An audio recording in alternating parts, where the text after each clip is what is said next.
Good morning, everybody. Today is October 8th.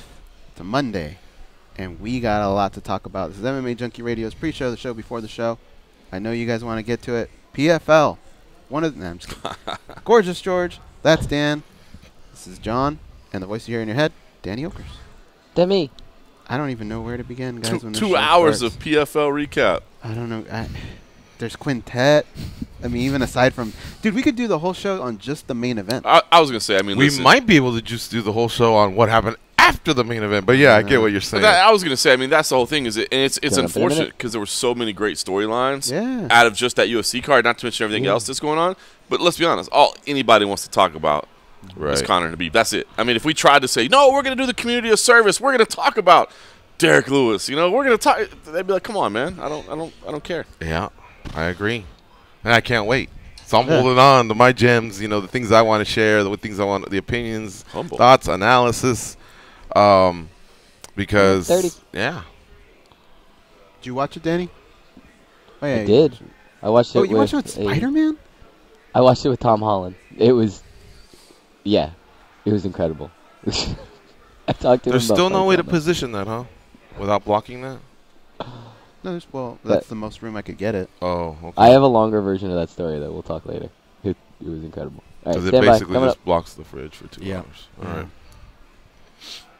I'll try to remember to pull some waters out ahead of time. This is your captain speaking. We are making our descent into Las Vegas McCarran Airport. On behalf of our crew, we'd like to thank you for flying MMA Junkie Airlines. Now please fasten your seatbelts and put your tray tables in your upright position because the descent is going to be a little bit bumpy. All right, Junkie Nation, it's time to roll, baby, on MMA Junkie Radio with Gorgeous George and Gold. This is what we do and why we do it, baby.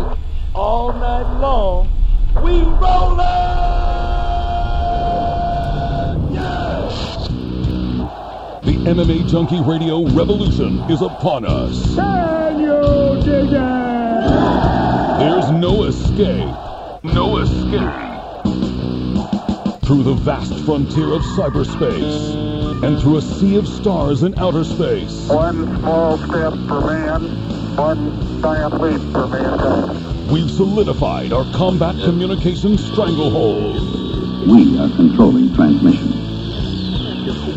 With the use of MMA Junkie Radio and SiriusXM satellite radio technology. MMA Junkie Radio. Commence transmission.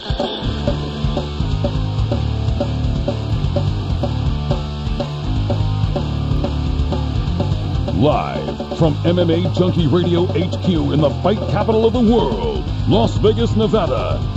Here are your hosts, Gorgeous George and Gold. From the fight capital of the world inside the beautiful Mandalay Bay Race and Sportsbook, you're listening to the MMA Junkie Radio Show, the only show that matters. I'm your host, Gorgeous George. With me, as always, is the devious and dastardly Goes, RA's co-host. To my left, it's the fight analyst, Dan Tom, back east. Producing, Danny Otto, he's back. And sitting to my right, John Morgan, lead staff reporter for MMA Junkie. What's up, guys? Good, What man. up? Good, man. Back home for a while. Nice. Forward to it, yeah. All right. Ready? Set, go! What'd you think about Saturday night, guys? Start at the top. Khabib Nurmagomedov defended his title, his UFC lightweight title, against Conor McGregor. We could talk about the fight, but it seems like all everyone wants to talk about Nick is what Lentz? happened after the fight. Tony Nick Martin? No? No, let's play. Let's play it its proper due. Let's talk about the fight, and then we'll get into what happened after the fight.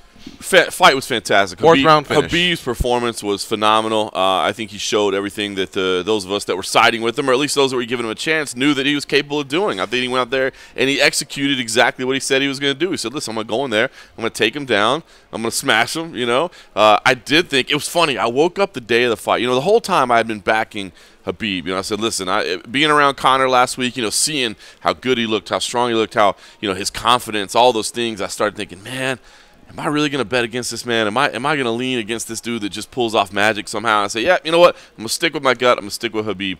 And the morning of the fight, I woke up and I had this vision. I was like, you know what I think's going to happen? I think Khabib is going to dominate him early, and then he's going to get a little cocky. He's going to get a little bit too confident, and he's going to stand and trade, and he's going to get touched up and knocked out. And sure enough, that's kind of how the fight started unfolding a little bit. I thought, Khabib won the first 2 rounds easily. That second round was a 10-8. And then that third round, they started standing a little bit. Khabib touched him up a little bit. Didn't really hurt him. He won the round, right? He won the round. And then in the fourth, Khabib went back to his bread and butter, took it to the ground, and then, of course, got the submission finish with the rear naked choke / neck crank or whatever. But a dominant performance by Khabib. I thought he looked phenomenal. And as that fight was ending until everything else started, I thought, man, what a star-making performance for Khabib. This is going to be his chance to really break out, to come in here, to dominate the way he did, to, I don't want to say embarrass Conor, but yeah, maybe so, to humble him the way he said he was going to humble him.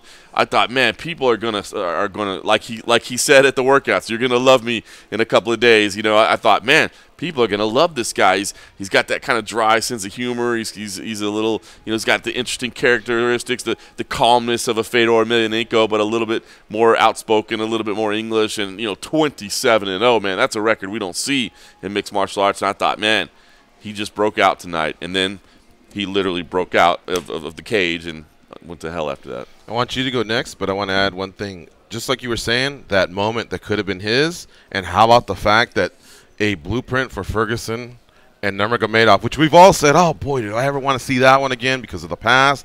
But Ferguson's performance leading into Khabib's, I mean, that match just made itself sometime in 2019, early 2019, because, Khabib likes to take some time off for Ramadan, late spring, early summer. And I just thought, oh, my God, all of that now went to shit. Goes?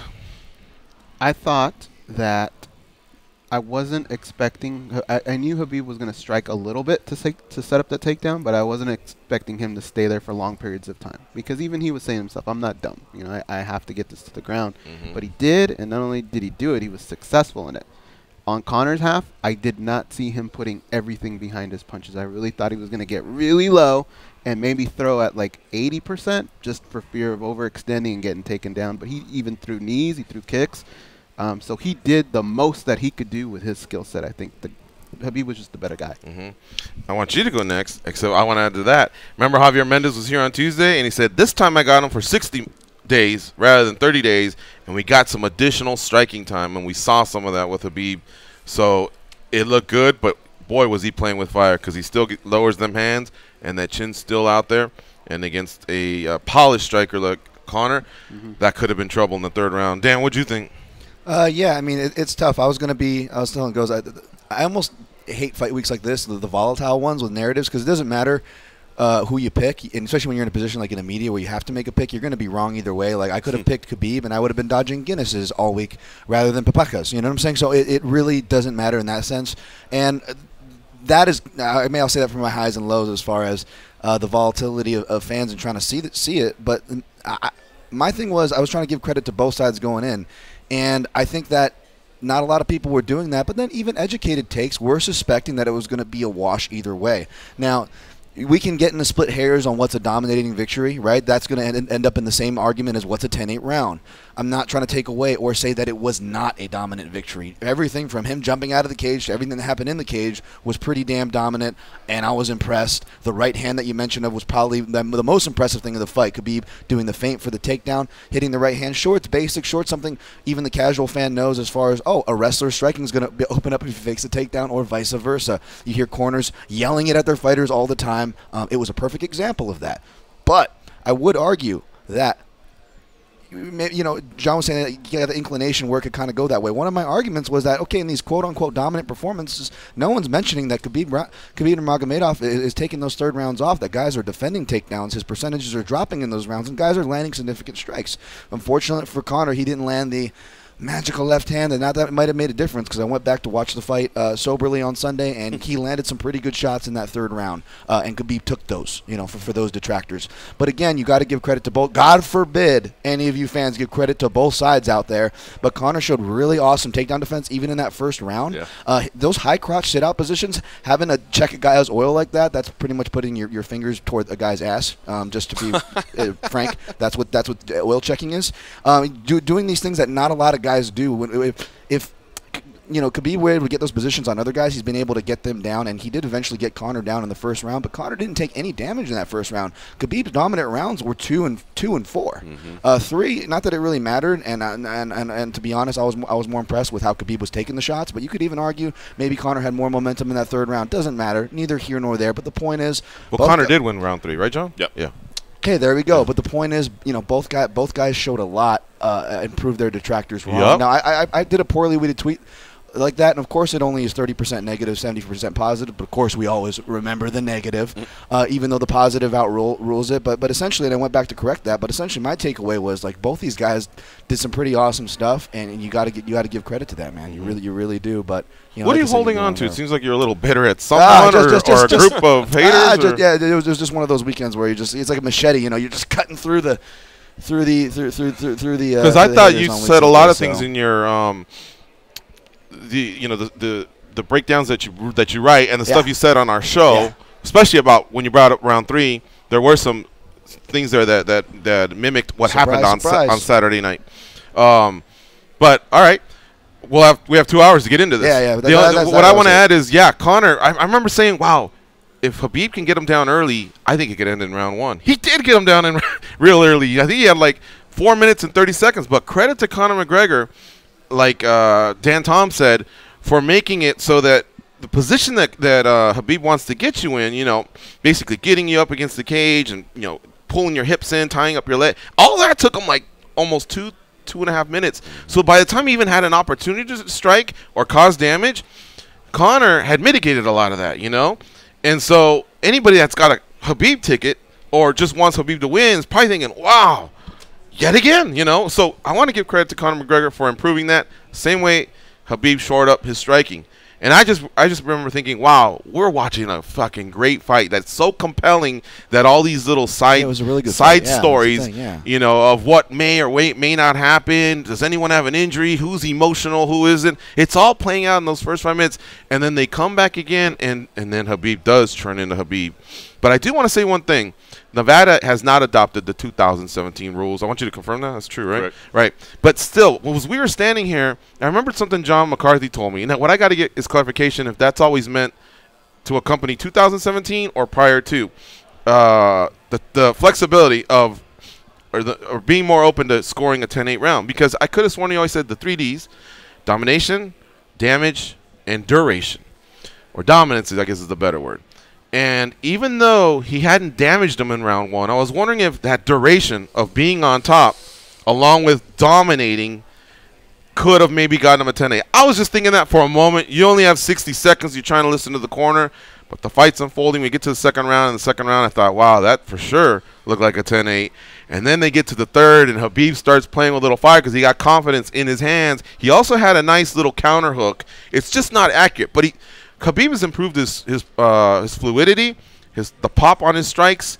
So he has some power, man, to match his wrestling and his ground and pound. But I really loved round 3 because I could feel the crowd thinking, wow, maybe the tide's turning, and both guys had to check their heart, their resolve to see what could come out of that. Conor starts landing a couple punches, but credit to Khabib for taking it.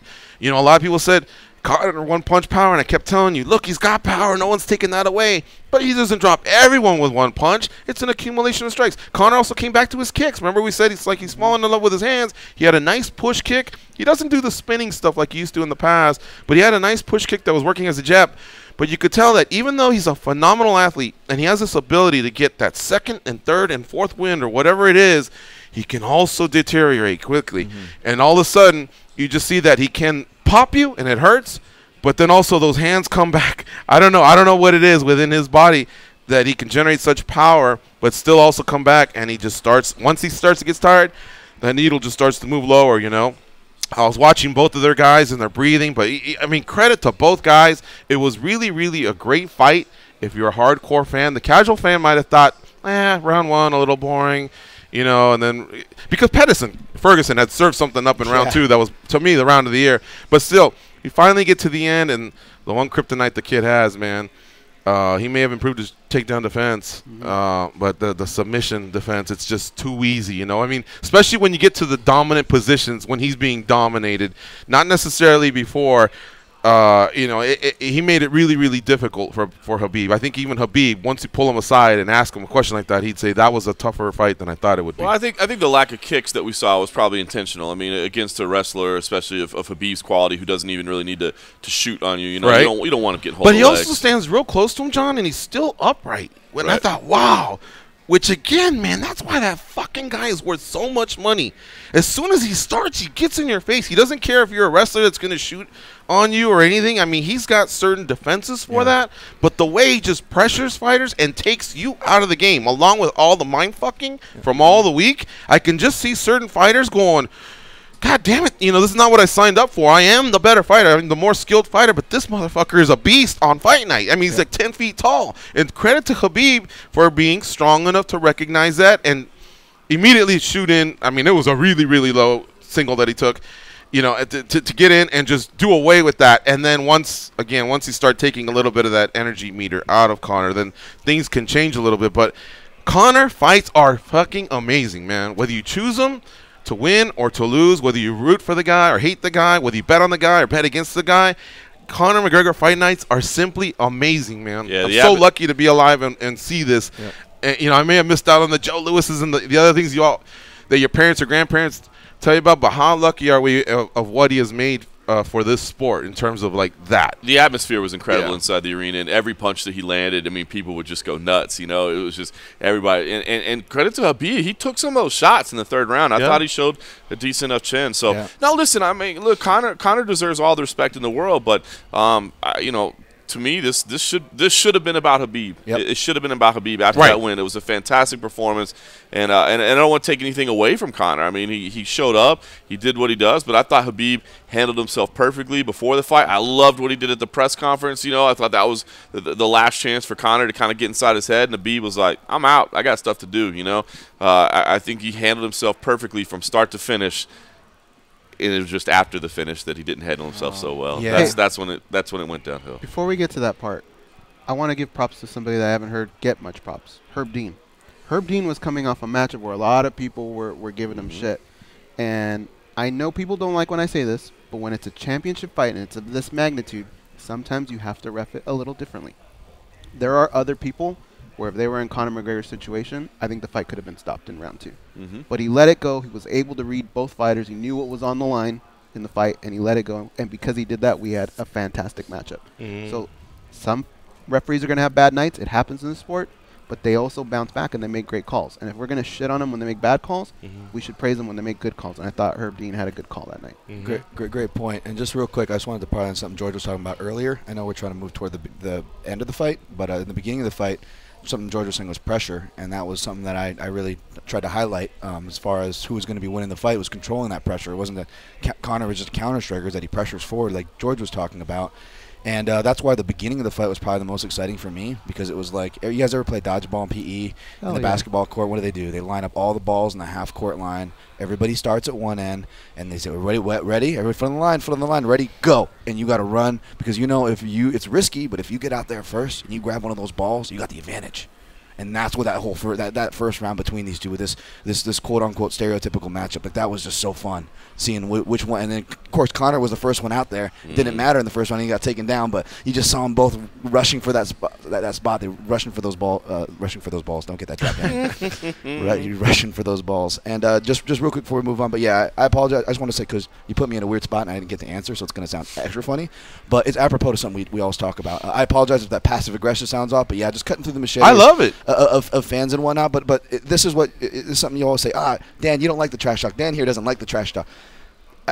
This is what I don't like. Here's a perfect example. I'm okay with trash talk and build up, like we have built up with this, even though people can argue, especially with the outcome, that it might have gone too far. We can have that argument, but in general, I'm okay. I get sold on it. I actually don't have anything against that. What turns me off, which is probably just because I'm a contrarian dude, but it's just that whole red team versus blue team mentality that kind of overtakes everything to the point of making people blind. And these matchups, as great as they are for our sport, as much numbers as they bring, boy, do they just bring in the overwhelming, just whether it's just troll or casual takes, and even just like regular fan. And I don't know. It brings out an ugliness, and you know what? It would sound over dramatic if I was saying this, but I would argue that the end, which we're about to get to talk to, that I think that what happened, it kind of was a representation of the whole event. That event. Now it's not right. We'll give our takes on that, but it just felt like it was boiling over. You know what I'm saying? So I don't feel like I'm too offbeat or emotional saying that. As far as what these type of fight weeks bring, and that's part and parcel of the product. I mean, how do you think these big fighters have to feel? Like their mentions are just filled with stuff, right, or whatever? But that's where that was coming from. Just so if anybody's was wondering or whatever, because George touched on that, so I just wanted to clear that. But yeah. Let's get to the end of the fight.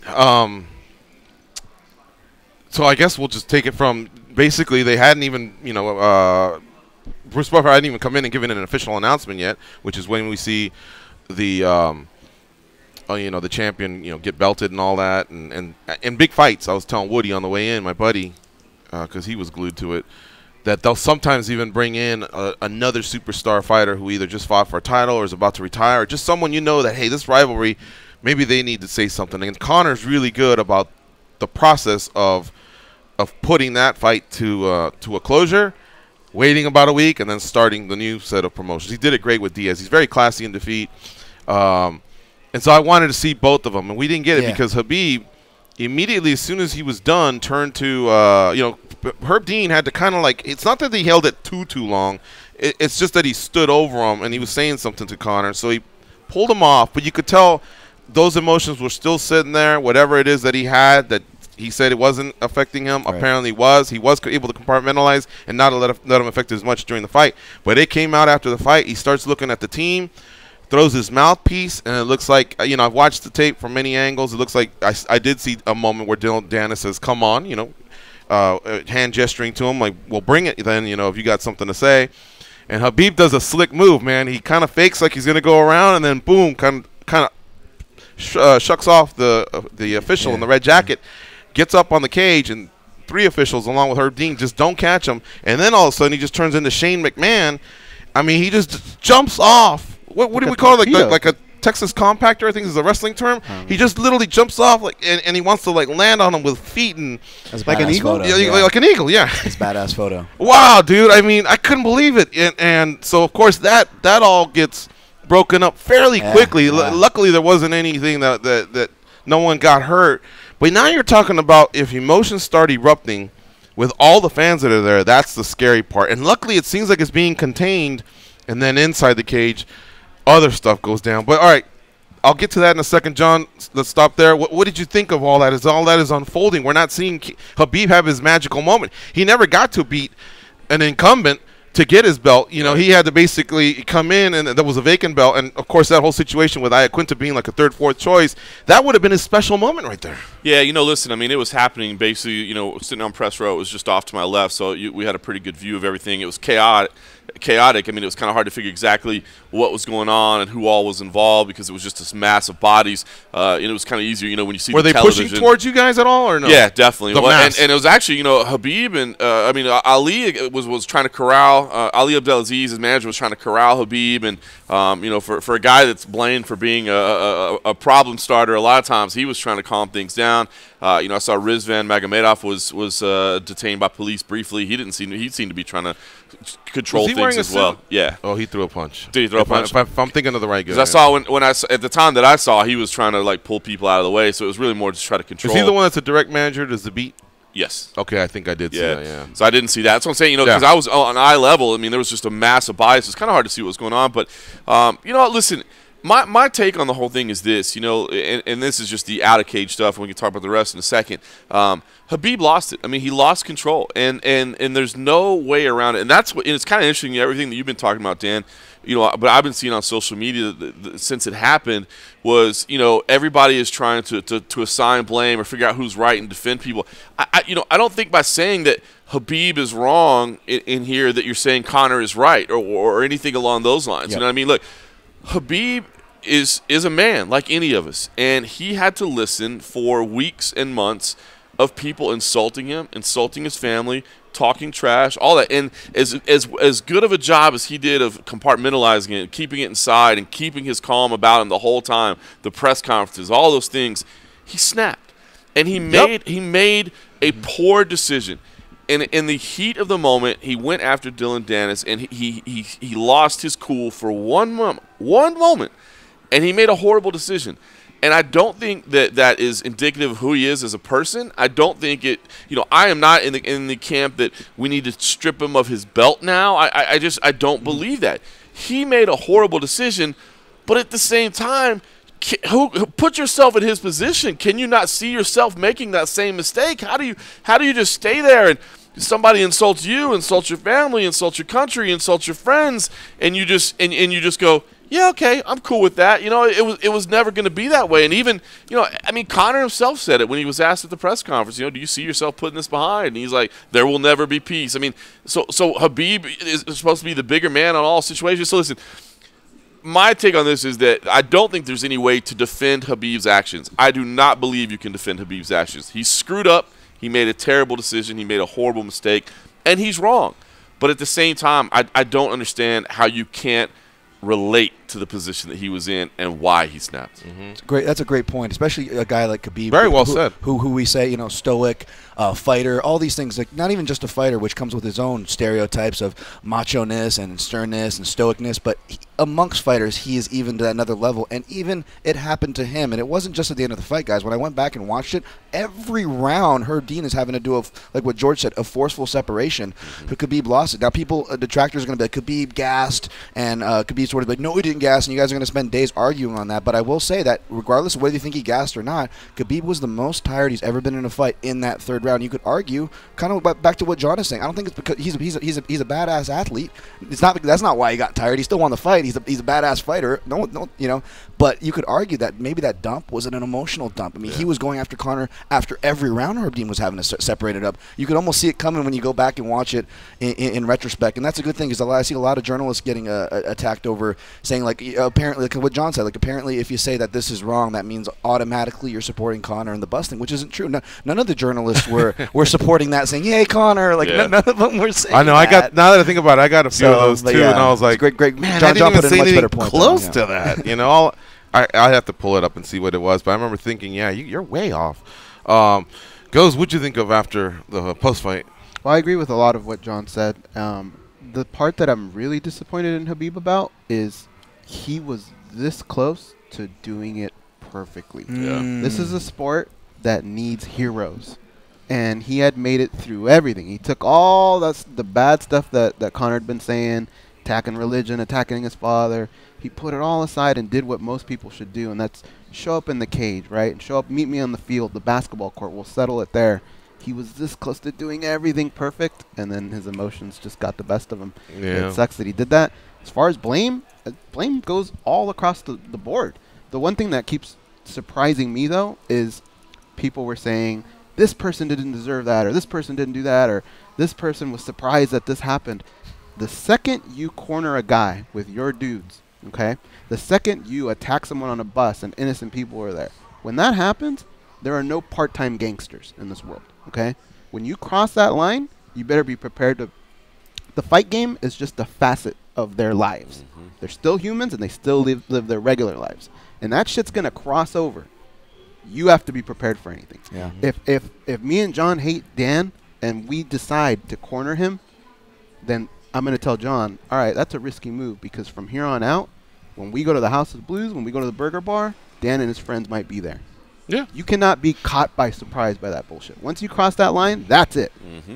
I think maybe a little bit more could have done security-wise, and I said it on Twitter. I feel like if you're going to use the New York footage to promote chaos, then you cannot be surprised when chaos happens. You can't be upset because you helped fuel it. By the way, I thought they had a good security presence. They had a lot. There were a lot of police. I went to the weigh-ins. It would have been a lumberjack match, like in WWE. That's how I would have had it, because we've seen it. Like the stewards at a soccer game where they just. But you know what else too is like.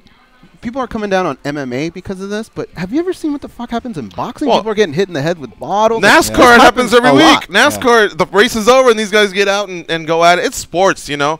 I wasn't surprised, and I know it won't be the last time. I just don't want innocents ever to get That's the part. You know, that the sucks. fans to ever.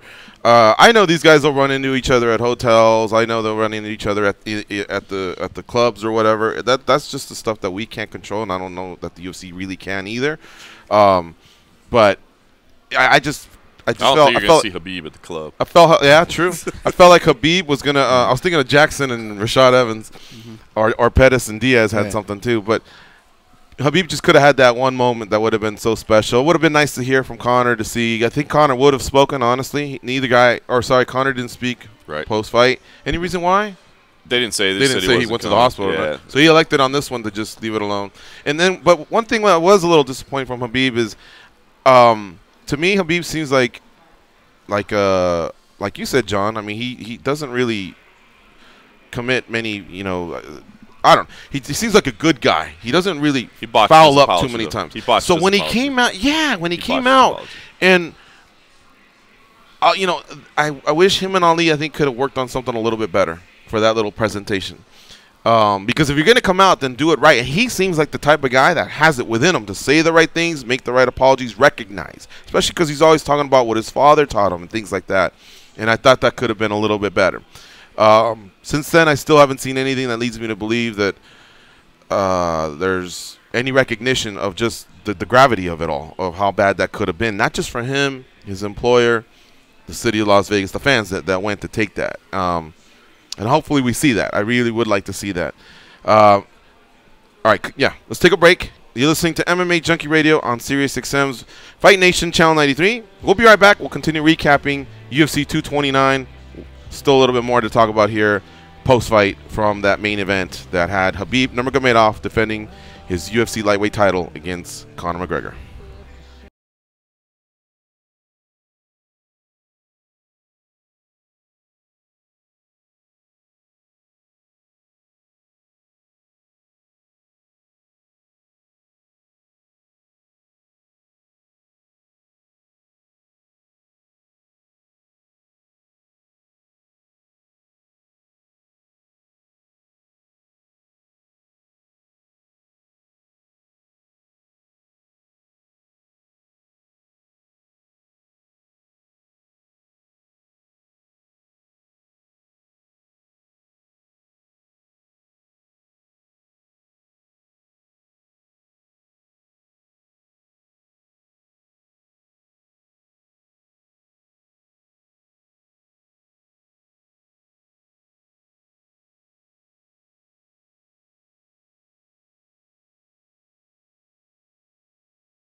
Let's see.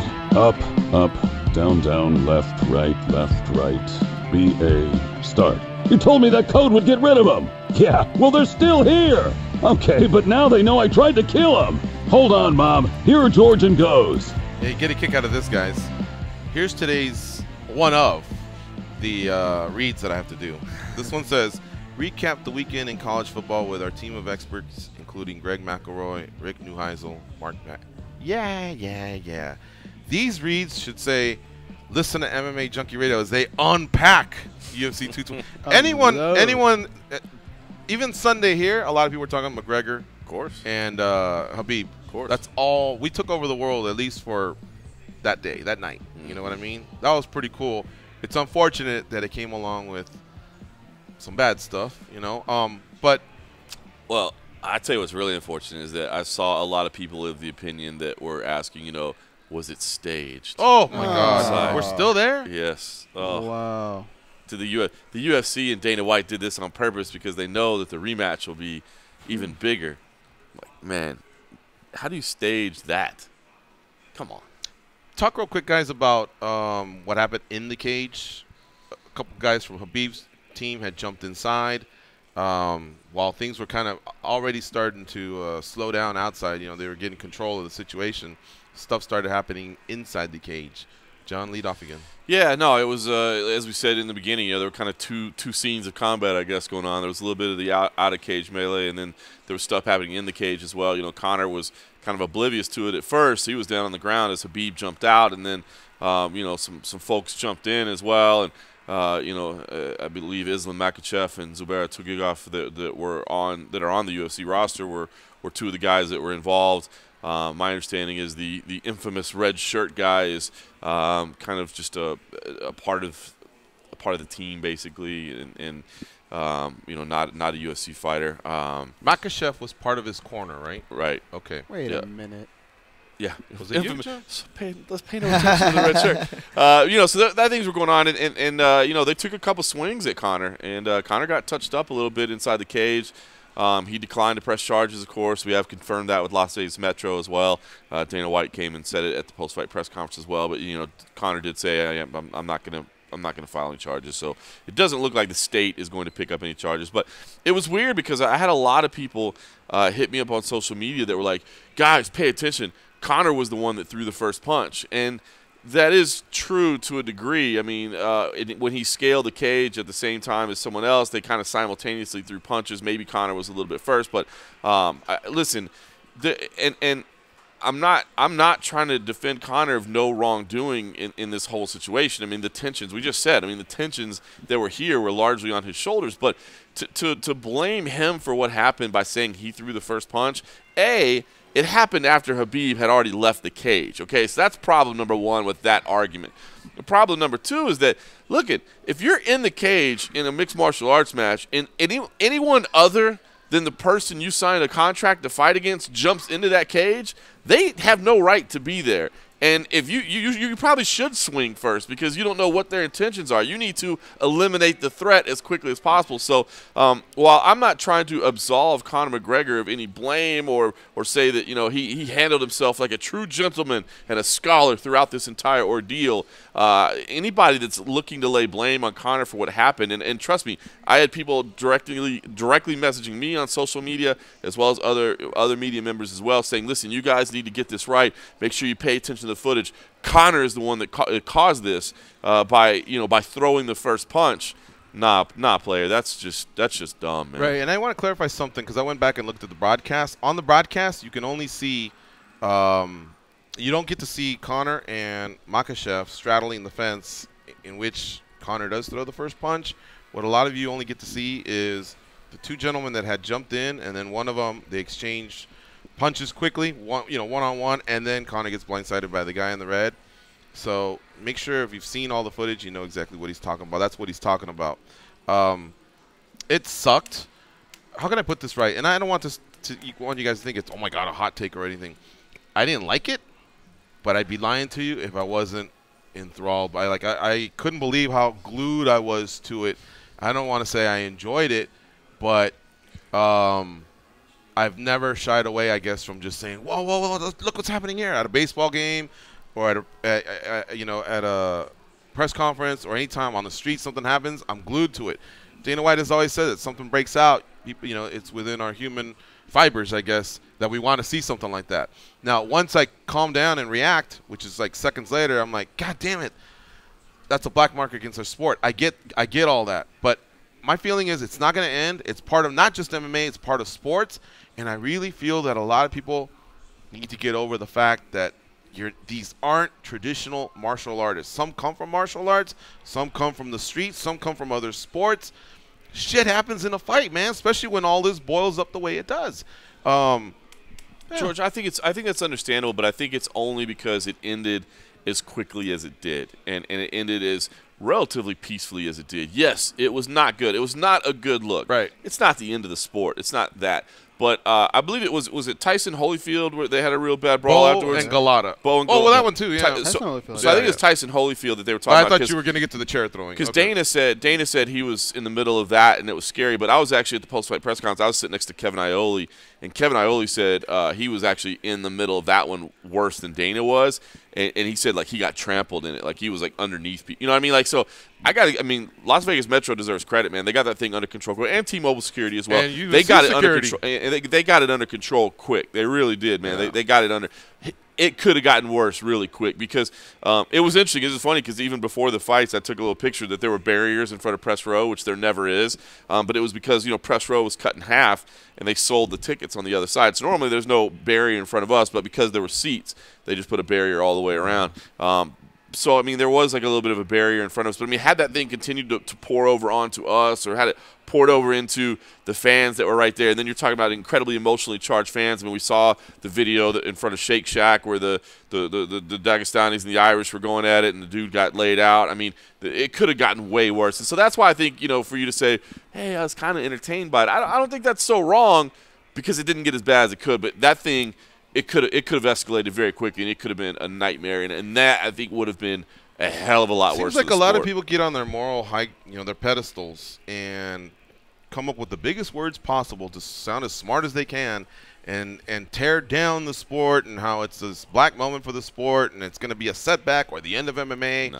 No. It's not, But I hate that it gets – rematch. I hate that it all of a sudden just gets pinned on MMA and that's it. When I see do you guys remember? I'm at the Mandalay Bay Sportsbook, and I see this shit happen all the time. Yeah. In other sports, inside their fields or rings or what do we call the sheet of ice that the hockey play? There, courts, I see it all the time. I see it outside. I see it with fans. It's just part of life. I was going to say my man, but plurally, all you. All right, what's up? Well, that was just the one aspect of before we get to the blame portion of it. But that was the one aspect that I wanted to add on. What bums me out so much. It's not so much the fighters and media, but even just the fan aspect of it alone on what it generates. Because even at UFC 223, when I was in the crowd, it was charged then. That was Brooklyn. Yeah, that was Brooklyn, and Conor wasn't even fighting that night, but just because of the fact that happened. And it was just like there was this tension, like like I said, I had like sitting on a row with Irish and then Russian guys wearing papapkas for one in my own row. But even just not even going through that row and like just other people randomly like, hey, Khabib time, like checking your card. You're like, Jesus Christ, same thing. And I probably would have had the same thing if Conor were fighting that night too. I'm not picking on Khabib fans, but again, you get that kind of volatility, and now you start attaching, and like what John was saying. And kind of we're seeing, and I tweeted about it earlier, you're seeing it devolve into almost race talk, and now we're getting into these other areas, and it gets real serious, and people don't realize that, and that's what I don't like, and that's what, and I get that we do see it in other sports like soccer. There's all those crazy videos that we go to YouTube, but that doesn't mean that I like to see that in MMA. So I'll just leave that there. Okay, let's do the daily debate. We got to get this out of the way because we're kind of touching on it as we speak. So here we go. Now that the dust is settled, guys, who do you think is really to blame for the post-fight brawl at UFC 229? Hashtag UFC 229. You got three choices to choose from here. Conor McGregor, Khabib Nurmagomedov, or the UFC? John. I understand the arguments, leading into it and why you could say the UFC is responsible or why you could say Conor is responsible. Did the UFC allow too much politically charged pre-fight hype go on? You could say, is Conor to blame because he's the one that's always out there poking the bear? To me, though, ultimately, it's Khabib's fault. Khabib's the one that left the cage. He's the one that broke the rules. You know what I mean? Trash talk happens. People are going to yell at you. I understand why he snapped. I get it, and I feel for him. But he snapped, and he left the cage. and you have to put it on his shoulders. Goes? It was Habib Nurmagomedov. And do you blame the guy who brought the gun or the guy that shot it, that pulled the trigger? Habib pulled the trigger that night. He lit the fuse. It's on him. Dan Tom? Man, I really wish there was an everyone. Yeah. I want to say it's everyone, man. I do. And then even then, I almost want to say UFC, not just to be contrarian or come at the UFC, but you know, we're gonna promote these things and we're gonna parlay it into our promotion of the fight, and we're not gonna be surprised when real fights happen, which they do in life in all venues. Mm-hmm. That being said, the options, you know what? I guess I got to go Khabib Nurmagomedov too. Although I completely understand where Khabib was coming from. Yeah, it's unanimous, Habib, because every incident was separate of itself. The press conference the Brooklyn incident, the isolation of Artem, the press conferences leading up, anytime they passed each other, heading to the sun, whatever, man, it doesn't matter. At that particular moment, he snapped. And by snapping, he jumped out. And, of course, anything that ensued after that, we were in the midst of a no longer competition, a street fight. And anything happened in a street fight, that's why Conor got lit up by those guys that jumped in. Conor also took a shot at someone while straddling the cage. And that's why Conor's not pressing any charges, because I think he realizes, what does he call it, a good smack? A good knock. Good knock. You know what I mean? But, yeah, had Habib not done that, we wouldn't have had all that. I think we'd be talking about how classy Conor is in defeat and how graceful Habib is, and we'd be talking more Habib and Tony turning the page rather than just focusing on this. 3,384 votes came in, and it was pretty even, guys. I mean, one number does stand out, but there's enough that when there's at least support of, you know, 1/4 of the amount of votes that come in, you can say, oh, wow, okay, somebody took careful consideration, and a good solid group agreed. Habib, 51%. Conor, 25%. UFC, 24%. Thank you all for participating. We love you, Junkie Nation, the readers and listeners of our website. All right, let's go to the calls now, right? Or break time? It's up to you. Let's do one of them. I know Marco can get down quick. Set the tone, Marco. What's up? Marco from Waco, que pasa, vato? John Morgan and Dan. What's up? What's going on? I'm wearing loose shorts because my balls are hot. Oh, wait, that is okay. My Derek balls Lewis looked fantastic. Derek Lewis looked fantastic on his comeback, as he was getting his ass kicked the whole fight. And, of course, he comeback of the ages for him. Tony Ferguson, what can I say about the guy? He's Wolverine, dude. That guy is made of adamantium. Dominic Reyes looks great, but none of that matters. None of that fucking matters, even though they got mentioned on ESPN for crying out loud on Oregon Winko this morning. But, Khabib, man, I mean, he called the fight the way he's going to finish. He won the freaking fight. The moment you win the fight, it's over. Your point is proved. You proved your point, Khabib. And then you lose it like that. Don't talk to me about respect, because the moment you jump off that cage, you get license to those other knuckleheads to get in the cage and assault, Conor, because that is assault, brother. And guess what? As a consequence, Dana White is going to fire those two dudes that are on the roster. He already said he was going to do that. Khabib has his check withheld by the Nevada State Commission. $2 million, mind you. A big portion of that check is going to go to Nevada as a fine. He's going to get suspended. And at the end of the day, it's going to be a rematch. And then we're going to forget about it, and all this shit is going to be used for promotion. And that is the sad part about it, because of all the stuff that happened, the promotion that is being done right now on ESPN, that everybody's trying to be like, cooler heads are going to prevail. Peace out. All right, Marco, thanks for the call. Yeah, it's just, I mean, I know we kind of said it going in, but it just, you had him, man. Habib, you had him. You did what you were going to do. All you had to do was just stop from that moment. Get your belt, get your belt wrapped around your waist, get your hand raised, and then just say, I told you guys, this guy was never the real deal. I was always the real deal, and I showed the world that he's not what you guys thought he was. I am. And that's that. Instead, he's going to have to fight him again. They're going to do a rematch. 100% they're going to do a rematch. And I don't think by immediate? Yes. Immediate? They're going to do a rematch. I'm telling you right now, there's too much money on the table. There's too much interest now. Does Conor deserve a rematch? He does not deserve a rematch from the fight. But Habib granted him his rematch by crawling over the cage. Had he not gotten into that fight, he could be done with Conor, and he could move on to Tony Ferguson. I guarantee you, with the amount of money that's on the table. I know they'll have a rematch. I just don't know if it'll be immediate. How else could you do it? What if he goes and fights Nate Diaz and he loses? Then you can't do the immediate rematch. But that's a big fight, too. But you can always do Nate Diaz no matter what. You can do two this way. That's it. Man, it's a question of doing one or two. Maybe. I mean, listen. I don't mind being wrong. If I'm wrong, I'm wrong. They can't give it to. Wouldn't you agree if he lost to Diaz? But there's no way grounds they could give for it. Like one guy dominated There's no grounds the other for it. The pay-per-view report will be the grounds for it, my friend. But that's not grounds. That's just the excuse of, well, it's good for business. And if it's good for business, call Logan Paul then. Okay, so 2.5 million pay-per-view buys. Let's say it's 2.5. I get that for business. But how many is Ferguson going to do? But let's call Logan Paul then. Let's do CM Punk again. We don't want to see too much of that, right? So it's got to be times where we go, yep, let's force it, even though that sucks. That's not a fair comparison because you're talking about top-level mixed martial artists against chumps off the street. Yeah, but I don't know. I mean, it's just a representative for we would rather do what's going to make a ton of money than I just think like having a clear I think guy that fight right just like you know how Diaz. Let's go to commercial.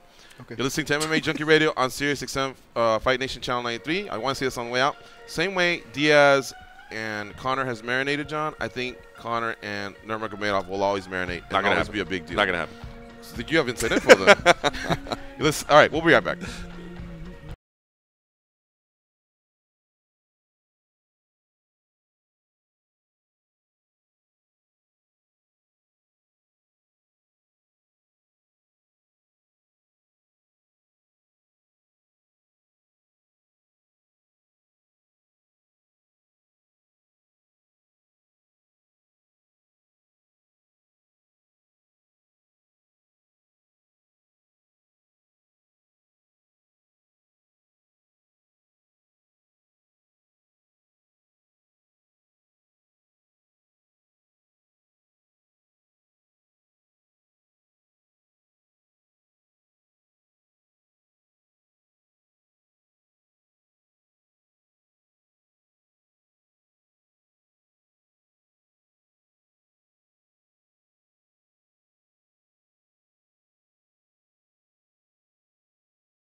To be lame. Here are Gorgeous George and Goes. All right, here's my next read, guys. I want to give a big shout out to Junkie Nation. Thank you all for stopping by for the Junkie Gathering for 2018. The last soldiers are here in the studio. Lucas from France, Jason Lackey from San Francisco, Marcus from Atlanta. I can't wait for the very end when he tells us to keep up the good work. And then we also have, is that Nagy from South Carolina? Yep. He's still out there. A Northern Lights lookalike just walked by. Where's Buffalo Blue and the rest? They had to go? I think Buffalo Blues flight's like around this time. John Rico's, Showtime from Tennessee. They were hanging all the way till yesterday. Cool. Okay, and then one other moment here, and I hate to just take down the tone of it, but because it has to do with the Junkie Nation, Sam Medina was a big part of Junkie Nation. We call him the MMA Junkie Chef. In the YouTube chat, he had his presence there. He supported our show. He listened to us live when he could, or via iTunes. He would participate in any of the Chicago-based mini Junkie gatherings. He came out to the Junkie gathering here. He cooked the whole barbecue when we played football versus Extreme Couture last year. That was Sam Medina. If some of you are like, Sam, which one was that guy? That was the guy. Real quiet guy from Chicago. Good guy, father of two. Unfortunately, he passed away this last Friday. And to be more specific, he took his own life. Please, if you ever having those types of feelings, reach out to somebody. Even Goes Right, any of us here, a fellow Junkie Nation member, or your friends and family. It hurts us, and it sucks. Yeah, Sam was a good guy, and Sam was the type of guy that looked out for everyone. He wasn't the loudest person. He wasn't cracking jokes left and right. He always made sure you had a beer in your hands and food in your belly, and to see that happen, it sucks. Really broke everybody's hearts. But we know one day we're going to see you again, just like some of the other junkies, and we love you very much, Sam, and thank you for all the great memories you've given us. Yeah, just to add to that, it stuff really breaks me up for personal reasons, and really broke me up this weekend. And part of the reason, if I'm being honest, George, why I'm kind of in a mood today, because I just see a lot of people struggle with that battle. I've struggled with that battle, and when I see people that I care about come out the wrong end of that battle, it breaks my fucking heart. So, any of you guys, I've been really bad about messaging things, especially this past year. I'm tired of seeing that. So please, if anybody's feeling that, reach out to me, DM me, text me if you have my number, or any of those things. So I sent out a tweet yesterday, and it was just seeing the. Maybe I'll touch on that later if there's time. But yeah, just feel free to reach out, people. Yeah. All right. We'll be right back after this quick 60-minute break. It's called the top of the hour break. It's really quick, and we'll be right back. We'll jump on some calls, 866-522-2846. We'll keep recapping UFC 229.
dig it.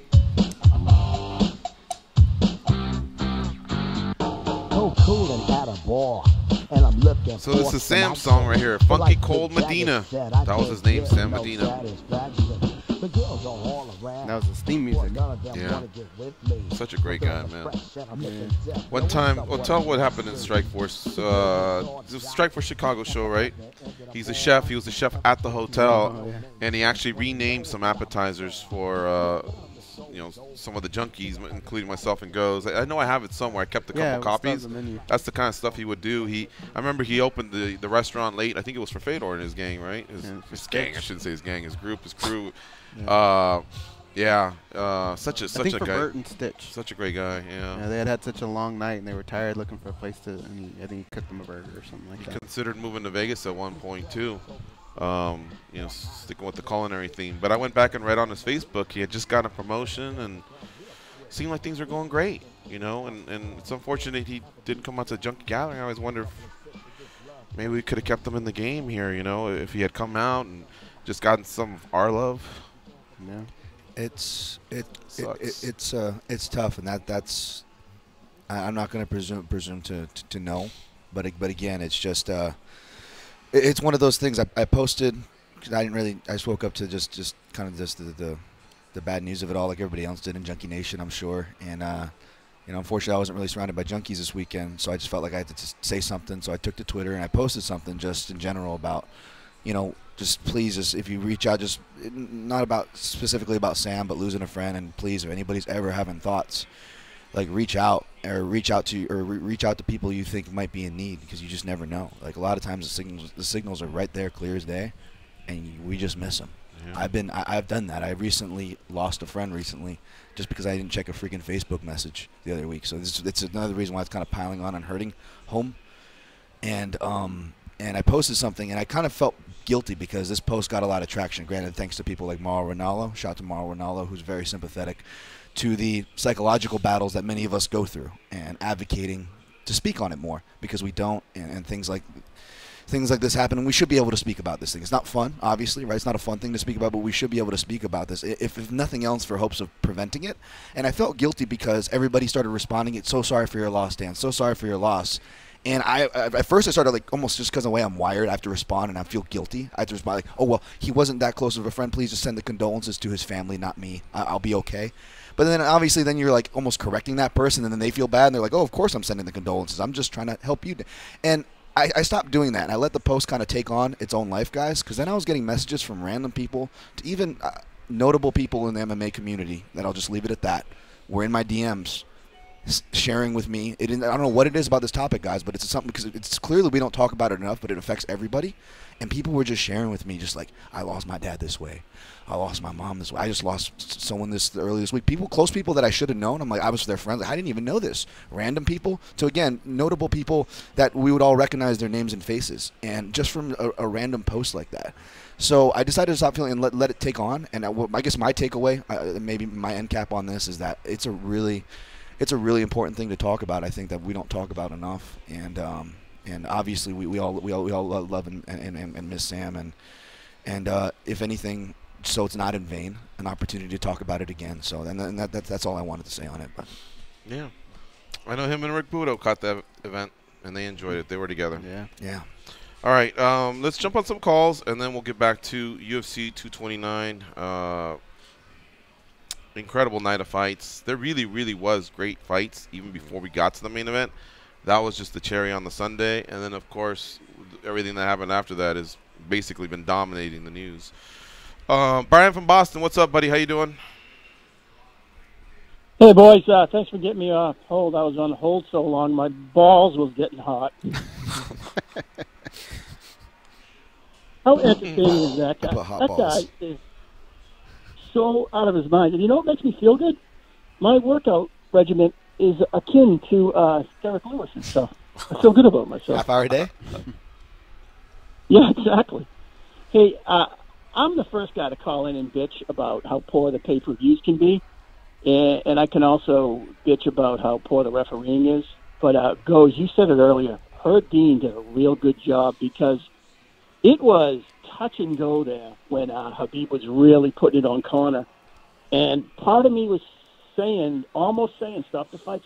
And Herb did a great job. And I crushed him a few weeks ago, so I'll give him props for the job that he did this time. Nice. The pay-per-view from start to finish was fantastic. You know, you factor in the melee, you factor in the actual fights themselves. Here's my one problem. This thing is called a pay-per-view, right? So I put money. I bought that event. And when they pulled the camera angle way far up to the Raptors, so you couldn't see what was going on because they were trying to, protect their brand, that kind of pissed me off. Now, if it's ESPN or Fox, when it's a network broadcast and you want to pull back not to show that crap, but the fact that it's a pay-per-view and the whole public can't see it, that crawled up my ass that they pulled the camera back so we couldn't see what was going on. It'd be interesting to find out exactly what happened behind the scenes, because obviously, Dana was, a producer made that call. I don't know if an executive was quick enough to say, hey, let's go to a wide shot. But I will say, for instance, our photographer that was shooting for USA Today Sports Images, we don't have any photos of the brawl that happened from our professional photographer who was there shooting the fights. because he was tied up in the middle of it, and he was basically like getting pushed around and shoved around, and so he couldn't. And so I'd be interested to go back and maybe see if cameramen were moving, or maybe nobody had a good shot. I mean, there's people on the post. I don't know. I'm not saying that. I don't know if there was good reason for it, or if it was, like you said, a producer trying to protect the brand. But I think it was because what was going on, and then all of a sudden it was just that customary shot from the wide shot. Yeah. So it looked like it was just enough time where these things somebody happen could in say, MMA. "We need to do this. Should we do this? Okay, let's." It was just enough time for that. So I think the wide shot, you hear the Gus Johnson voiceover. Yeah, just a real flashback for you. We made fun of him, but it's so true. These things have just been happening in MMA. Yeah. So, but. Okay, so I did want to say Gus something. was a visionary. Who knew? John, how about this? When Dana said that Nevada didn't withhold Conor's check because they checked, he said our footage. Right. If they were to have seen Conor straddled on the fence throwing that punch, could they maybe have withheld that check a little? I think more? so. I know I didn't see that footage until after I was already home. I didn't see it until yesterday. Yeah, so I imagine that when this thing gets reviewed, and it will be reviewed, they can always find them back. They can always find them. Yeah, Okay. and even though. With Habib's check, I heard a lot of people saying, "Oh, they're not going to pay." Like, he's still going to get paid. It's just a lot easier to keep the money and take some out than to try to get it back from him later on. Yeah, right. yeah. I was thinking about that though. Like, what if I ordered this on Fight Pass? Would I don't know about the camera angle play, but I wonder what the blue and red corner audio was sounding like live, because you can switch to those audio mics. I don't know if they had enough time to mute the corner audio in the melees. That would have been an interesting rewatch or something to look out for when it pops up on Fight Pass. To be clear though, John, I'm gonna check them. It's a check, right? So technically, over the weekend, had they seen that footage, they could just cancel that check. They could, yeah. They could. Conor it's wouldn't like, even know. Oh, they got us, and he's outside of Chase just waiting for it to open. Conor wouldn't even notice, man. $3 million, he'd be like, yeah. Wouldn't even notice. Do you guys party hard this weekend? all right, Brian. Sorry. Hopefully your balls cooled off. Thanks for the call. Hopefully you weren't on hold for too long. Appreciate the care for my balls. All right. Yeah, Brian. Dan from Oregon. You're up next. What's up, Dan? John, I would love for you to correct the record here, man. At what point does Habib's cousin attempt to throw a punch? Because that was by far just Conor throwing a punch at the dude he already made fun of at a press conference for being starched. Yeah. It's like Conor revisionism over here. The man can do no wrong, and Herb Dean can do no wrong. Herb Dean lost control of that fight from the beginning, dude. I don't know. Maybe I'm a stickler for these rules and shit. Why aren't the fighters standing behind the black line? Like they're already encroaching on each other, getting ready to go at it. From the moment that's just. Had lost control. You know what? I thought he was going to say something else. The grabbing of the fence, the grabbing of the shorts, the grabbing of the glove. The knee. The knee. Yeah, all the knee to his head that didn't get called. Didn't get called, yeah. Yeah, he grabbed the fence at one point. There were a couple different infractions that happened along the way, but I thought he gave him a warning.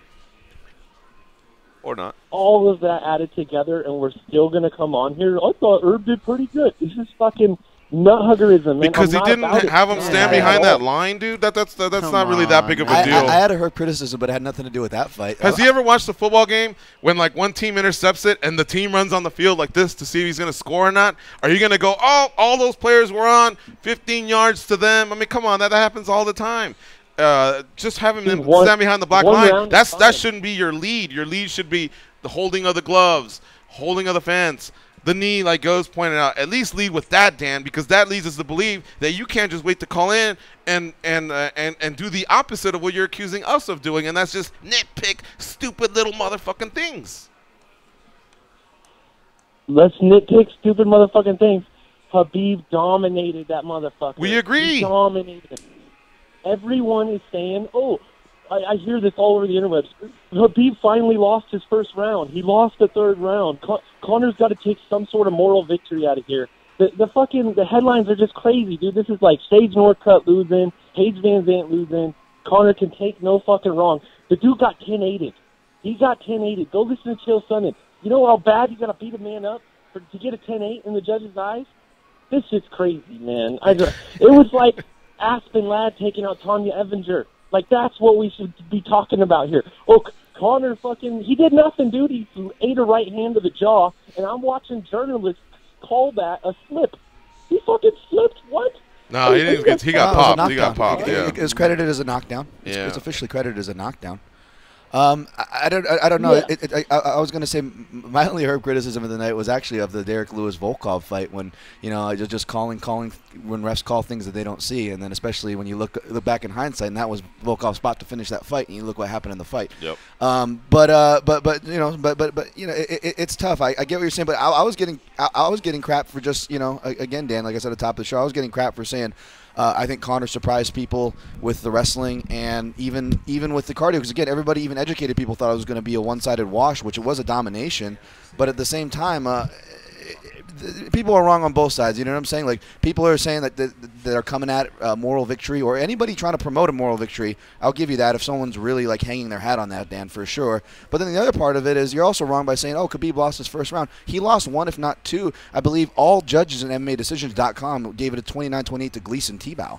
He lost that fight, didn't score a single takedown, but that's neither here nor there. So, I mean, you can really just nitpick. If we want to nitpick, both sides can be nitpicked, and that's, I think, the point. I think that's the frustration, at least coming from our seats in the media, where we're supposed to be somewhere in the middle here and trying to report on things, but everybody wants to fully blame one person or fully blame the other. And I get if you're seeing that on your end, Dan, but I guess you just got to be a little more fair and measured with those things. That was random. I was just trying to fill time. George got up and left. He's still there. You're still there, right, Dan? Dan? You're still there? Nope. Fire? Nope. All right. That was amazing. Danny, can you hang up? All my points are just falling on dead air today. Fuck. Every time I talk, I just kill the momentum. Is Danny there? I think I'm trying to screen a call. What do you guys do? Oh, cool. No, we were just asking who that is, that other call, because we were going to. I don't know. I'm trying to screen right now. Okay. Sorry. Well, I love you, Dan. You get a retort another day. Fuck. Aspen Ladd's a great fighter, but if you think that we should not be talking about the main event and talking about her right now, we're gonna get to that, but it's just not the way the fucking world works, bro. Yeah, it's tough. There's way too much going on. I mean, look at social media, look at any website. You're going to have to scroll down to, not just to get down to Aspen Ladd, but to get down to even Derek Lewis, Tony Ferguson, and Anthony Pettis. Like, you have to scroll down to get to those things. We're going to get to it, but there's an order to things. I still haven't even caught up to the I was looking at MMA Junkie. We got some nice video clips of Tony Ferguson's post-fight. I was catching up. There's some gems in there. I didn't even get to that yet. I'm sure you'll be able to tell us about those things. But, I mean, I'm caught up in it, too, admittedly. It's just the way it's kind of going I think the frustrating thing about this, and I think you touched on it a little bit earlier, Dan, it's just like as you're really loading through this and breaking it all down and seeing, who made mistakes and who did what, it's like you're forced to be all in on one guy or the other. One guy's right or one guy's wrong. No, it's like, I'm not a fan of the way Conor approached the promotion of this fight. It was incredibly personal. I get it. You know what I mean? Like that's how you try to get under skin. That's how you get it. But the trash talking has gotten to a level when you start talking about somebody's country, when you start talking about somebody's religion, when you start talking about all that stuff, it gets a little bad. You know what I mean? And so like I wasn't a huge fan of that. I mean, I made it clear I didn't really love that press conference in New York. I didn't love the way it played out, but the fight's the fight, and it was an entertaining fight, and Khabib proved himself to be incredibly skillful, and then I think Khabib messed up after that. And there's nothing wrong with saying I think Khabib made a mistake. That doesn't mean that you judge Khabib as a terrible person or you think he deserves to be stripped or any of those things. But he just made a mistake here. How about the tweet from Bellator? Yeah, I saw that. The Dylan Dan. I missed it. There's been a lot of Wendy's-esque Bellator, tweets from them. yeah, Bellator tweeted. They said proper fights happen in the cage. See Dylan Dennis in 2 weeks. And had a clip. I thought that was a little edgy there from Bellator, man. Like considering Dylan was involved in this. Had it been had they just said proper fights happen in the cage. Tune into us next week, and they had a picture of whoever, somebody else on the card. Maybe that'd be all right. Mitrione and Bader. I mean, they something wanted like to that. attach his name to but SEO, right? Putting Dylan Dennis in there, I was like, woo. Yeah, this was smart move. What I didn't know was, did Dylan? Because I thought I followed some stuff close, but I knew Conor had offended Nurmi's father. Did Dylan do so as well? Yeah, I think Dylan made some personal comments as well. Yeah. Oh, I see. And he was using even if he wasn't. Come on, man! In If Conor trash does talk, something, you don't think Dylan's going to do it too? I believe it. There's also a lot of that build up too. They'd be using it like, oh, well, I'm training with Dylan Dennis, and Dylan Dennis would out-grapple a better version of Khabib, you, and yeah. so which is all. Well, that's not enough to jump the fence, though. Oh well, no, but it's enough to get Dylan Dennis a nice payday if some grappling organizations are trying to capitalize on that out there. Which I'm sure is already rolling through people's mind from last night. But I will say on something you said and something you said earlier, when I went back to watch the fight, again, it was not saying that, I'm not trying to argue domination. I don't think anybody's denying that. Certainly none of us at this table is denying that Conor didn't get dominated by Khabib.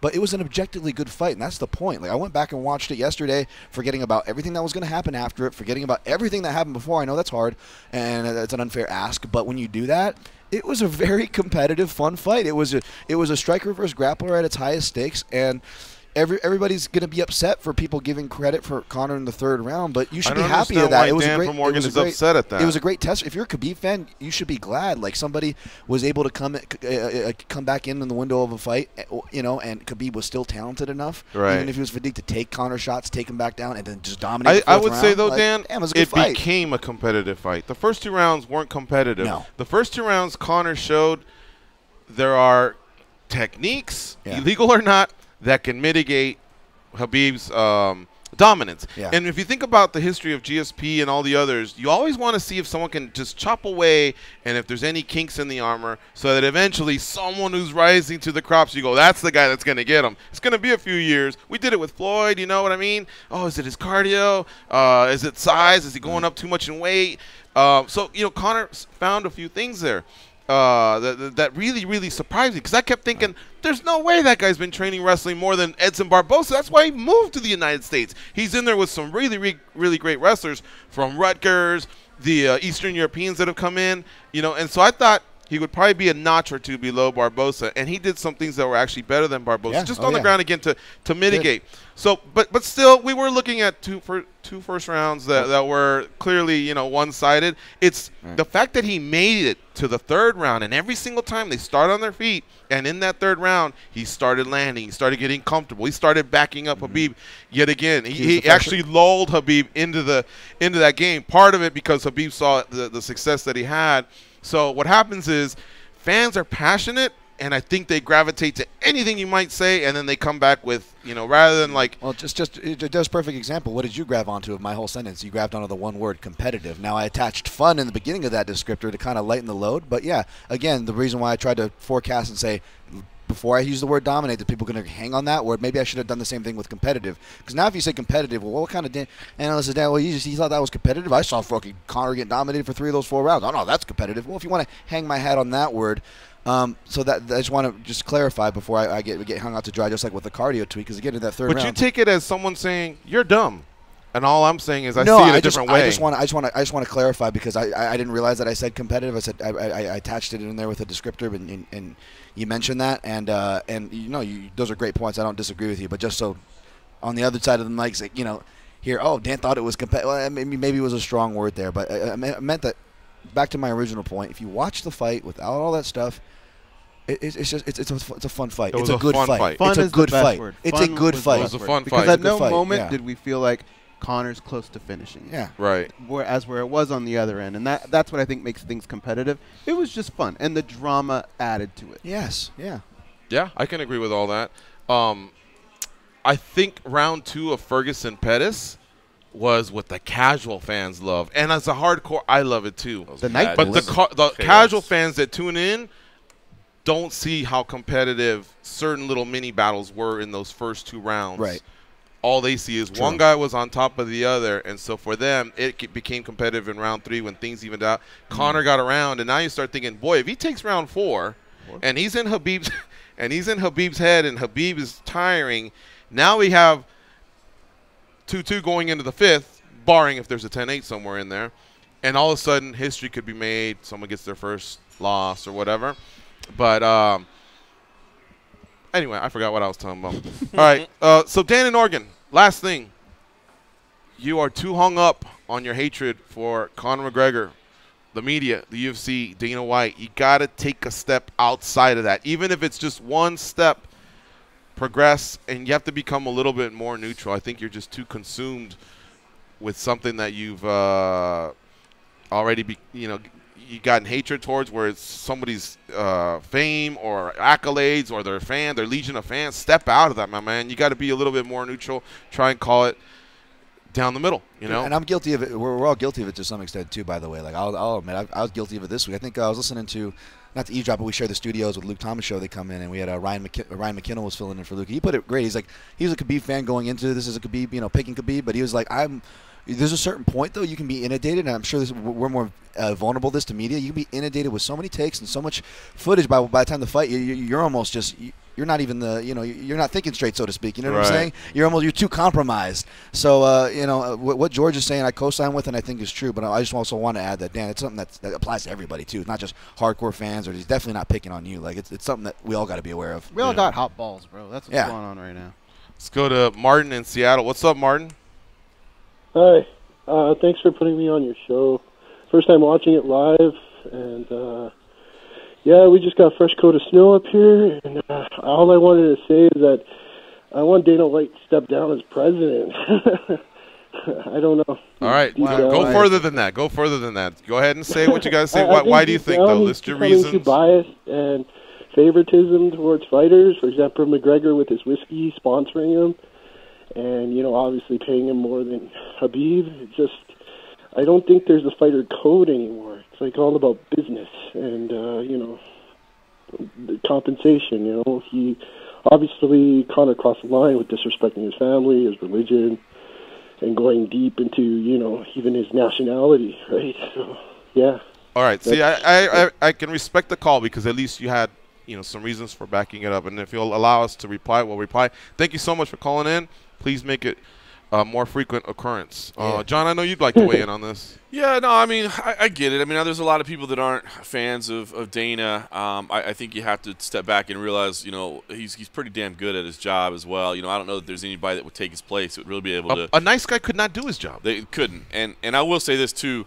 I do feel as the UFC continues to grow and you get less and less quote-unquote fight people involved in it because you bring people in from other sports, I don't think that's necessarily a good thing either, man. I think you need people at the core of the business running the business that are fight people, and Dana is definitely one of those. So I get it. There's some things he does that aren't going to be popular, and there's some things he does that I think are wrong. I mean, he's not perfect in what he does. There's no question about that, but I don't know if there's anybody else that could take his place and really do a good job. I think there's a few people. I think a guy like Andrew Simon and a guy like Mark Ratner could do something like that, and maybe at a different level, but it wouldn't reach where it's reached. Some of the shit that people don't like that Dana did are the reason why it's so big. And I know that sucks to hear, but it happened. And like John said, I don't know a lot of people could do it. I mean, some people could, but it wouldn't reach where it's at. And it sucks to show favoritism, but I mean, listen, we see the web traffic. It's the same thing for them. Our web traffic is their pay-per-view dollars. You know what I mean? It's their interest. I mean, how much general sports media or general media in normal, just mainstream stuff was covering this fight or was interested in this fight, and it was because of Conor McGregor. It was not because of Habib Nurmagomedov. And no disrespect to Habib, I picked him to win the fight. I think he's a phenomenal champion. But Conor McGregor is the one that gets people's attention. And unfortunately, in the fight game, you got to strike while the iron's hot. You got to go with what's getting you there, and that's Conor. So they're going to have to push him to the front. Do they go all in on some people a little too much sometimes? Yeah. Probably so, but I mean that's what you have to do. Here's what happens too. I'm gonna fuck this up, but the thought is a gem, like I said earlier. As I want you guys to help me out with this. Here's what happens in a negotiation. Conor and Dana White sit down and go, all right, last time we did 20, this time obviously this is trending 30. Conor throws his number out, Dana throws his number out, and then they find something to agree on, and then what they negotiate is, but that fucking Brooklyn mess cost us, all right? So we're chopping away this much. Now, granted, that Brooklyn mess is also what we're using to hype this new check you're going to get. They figure it out. That proper whiskey, I'm telling you, the UFC's cutthroat, bro. They don't just give it to you. It's negotiated. Yeah, so you were going to get a little bit more, but they negotiated it there. Maybe I scratch your back here, you scratch mine there, whatever. But that number has a number. That's been agreed on. Whatever Brooklyn, because some fights fell apart. Kiesa's fight fell apart. Ray Borg.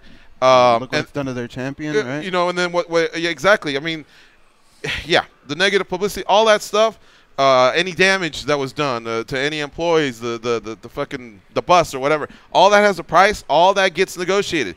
Conor understands that. There's payment made for that. Maybe the number would have been 22. Now it's 20. Maybe it would have been 32. Now it's 30. Whatever it is, all that does get figured out. So he did get some sort of a punishment. I know that other stuff with now he's got to do community service and all that. Yeah, that's just, because the people that have built up so much hate towards Conor, what they want is for them to throw him over a bridge with a fucking anvil tied to his ankle and let's see if he can survive. And that's just not going to happen But he has had to pay repercussions. Somebody asked him in the post-fight, and Dana said, do you know how many millions that cost Conor McGregor? And that really, really is true. Eventually, they throw such big numbers back and forth that they all come out winning. But that does get accounted for. Unless I'm wrong, but that proper 100%. whiskey had a price, and everything that he cost the company. It was part of his compensation package. Exactly. It was part of the package. No if you listen question to the press conferences, you usually get some raw emotion. And I remember when it first started, somebody goes, Conor, last time we saw you, you said you may not come back unless you get a piece of equity. Was it you? Equity in the company or something like that? And then he goes, yeah, he goes, you win some, you lose. I'm happy with the package. Hey, we don't know what it could have cost him, but something cost him. Brooklyn cost him something. This will wind up costing him something. Habib something. But these guys are rich now. They'll make it on the back end in their future fights, but they will get some fines. But I hope people don't think that it just gets swept under the rug or that the UFC covers it. You may feel that way, but that number does get taxed one way or another. Good point. Yeah. Continue? More calls? Take one more and then take a break. Roll. Hopefully smart ones. Joe from H-Town, what's up? Fellas. What's up? Go. Hey, man. This big old mess, man, I kind of see it as the UFC doesn't punish their fighters. Now, hear me out here. John Jones, he did all kinds of crap. What did he actually receive as punishment? I mean, all the things you can list. He didn't pretty much. Go ahead. He didn't really much receive any punishment. You look what Conor did. No punishment. Let's let the authorities figure it out. And to me, that's where it begins here with all the mess that happened. There's really no punishment and a backlash for what you're going to do in the cage, and that's a problem. If you want to be compared to the other sports, you look at the NFL. Jameis Winston, I don't really know what he did with that Uber driver, but he got a 3-game suspension. You see other guys, Zeke Elliott last year got a 4-game suspension. So we're really not seeing the punishments doled out by the UFC themselves, and that's a problem. When you got guys doing what they're doing inside and outside the cage, you can't just rely on USADA and the authorities. You got to dole out your own punishments if you want to be taken seriously. And I think that's where this all stems from, that they can do what they want. And I don't think Khabib's going to receive any punishment. What do you guys think? In my opinion, he was fined heavily as far as Brooklyn's concerned. Yeah, I mean, listen. Here's Jones. Jones got the title stripped, and what else? I think there's the problem. One problem is that they're that they aren't employees. Because of that, I don't know legally what the UFC can do. And the other thing too is it is more difficult in mixed martial arts or the fight game in general to lay out a suspension. As you said, it's very easy to say 3 games, 4 games, 10 games in baseball or whatever it is. What does a 3-fight suspension mean in MMA? Like, well, you know what? It's funny because I was planning on fighting in October, November, and December. That was my plan. So can I come back in January? Yeah, but you're suspended for 3 fights. Don't forget. You know what I mean? How do you lay it out? So I think it's a little bit more challenging. It's a little bit more difficult. That said, I do agree that, I was disappointed when the UFC said, hey, with Conor, we're going to let the authorities – and I do think they were right to say we're going to let the authorities – handle it first, and then we'll make our call, because it doesn't do you any good to get ahead of the police, to get ahead, let them handle their thing. I think they're saying the same thing here, but let's be honest, I do not expect them to do anything with Khabib. I also feel that each of these individual superstars that screws up, when it's time for them to account for them and answer for them, it's so out of the ballpark of what the conduct or the business that they're used to handling, that they probably don't even know what kind of number to attach to it. Right. If you give them a year, well, big deal. Fighters take off a year. If you give them 18 months, well, big deal. Some fighters take off 18 months. I mean, I guess what I think would make a lot of people happy is cut them. And the UFC's not going to do that to their prize assets. No. They basically will tell you that's the price. That's the cost of business of what prize fighting is like, man. There's some bad guys, there's some good guys, there's some in-between guys. Stuff's going to go down in our sport, and it's so true, and I actually back them on that, I like when they get rid of the bonuses, where they say you're not eligible for a bonus for right. But that's not enough for the consumer. The consumer, they're millionaires. It doesn't hurt them. They want to hurt them at some point. Yeah, it's a start, but this is gonna lead into a point that I was gonna make about Khabib, and this is what I think is gonna happen. Maybe a suspension, but what you were saying, you're absolutely right. Say it's 9 months. Do we really see him fight during Ramadan anyway? Yeah, no, right? Exactly. Yeah, it's going to look good on paper. It's a high number, but it doesn't really matter. And sorry, Dan. And even if they say we're going to fine them $5 million, no one will believe it unless the fucking guy's either handing over the cash or writing the check or making the wire transfer. And even then, they'll say it was doctored. So what would be the just punishment? Go ahead. I was just going to say, you guys can read into it all any way which way you like. I agree with all you guys' points, all solid points, but we'll just a pass and a present. Pass being Paul Daly being kicked out for just a slap within the cage right after the fight, which is the obvious comparison. But then you want to say how they're gonna react to Khabib. I will say this: UFC Twitter account looks like I see a couple posts of Khabib highlights saying undisputed, undefeated.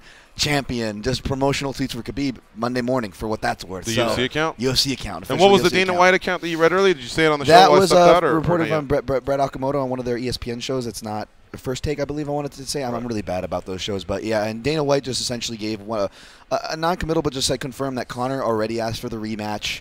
I don't know how I feel. I don't know. We'll see how things play out about them doing a rematch. But Tony Ferguson looked awesome last night, and I think that should be talked about. So he was non-committal on both, but doing that kind of thing, but leaning toward / interjecting, ending the question by interjecting Tony Ferguson. We'll start with Joe. Joe, what would be a proper punishment? I want to hear it from you, and then we'll come around the panel. But are you looking for the actual cut for them to just cut and part ways for them, or is there a dollar amount?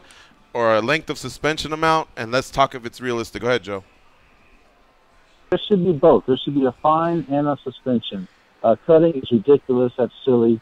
I would say 6 months, because you got to give something, man. You can't just keep letting these guys doing what they want and receiving zero penalty. I mean, these guys can put on uniforms, but you can't punish them. I mean, come on, man. 6 months, and like a percentage of the purse, and that should be all the way. Because if you don't punish your superstars, and you keep punishing guys like Paul Daly, it's not going to work out in the end, guys. You guys have a good one. All right, you too. I mean, listen, I think a purse fine could be in order for egregious situations such as this. It'd be tough with Conor because the incident in April didn't happen around a fight, right? I mean, so what do you fine him then? Do you say, well, your next purse we take some? You probably could do that, but it's not a direct tie-in to the fight itself. So taking a little bit of the purse would make good. And I would say if you're going to fine somebody part of their purse, especially considering you're making money off that, probably you should give it to charity. Like, hey, we're going to fine you, hey, we're going to fine you $100,000, So maybe they just want it to be public, and for most, that'll be sufficient. For the naysayers, they'll say it's just. But it's weird. But that's the whole thing. Is so 6 months. I mean, is Khabib going to fight in 6 months anyway? I mean,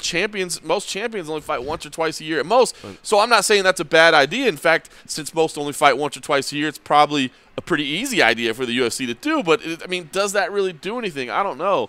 And going to those quotes from Dana that you said that they're kind of leaning towards Ferguson, my prediction would be that they do Khabib and Ferguson. I think that is, they got to figure out what's going to happen with Khabib first. But let's assume he gets cleared, pays a little bit of money, we move on. I think they do Khabib and Ferguson, and Conor sits around, hangs tight, and sees what happens. And if Khabib wins, they run it back. If Khabib loses, I don't think he moves on to Diaz. He moves on to Diaz. I don't think him and Ferguson would really be that big of a fight. To be honest, well, it's almost the same type of thing because if he beats Diaz, now that Ferguson matchup is worth a little bit more than it would have been if he just walked in. Yep.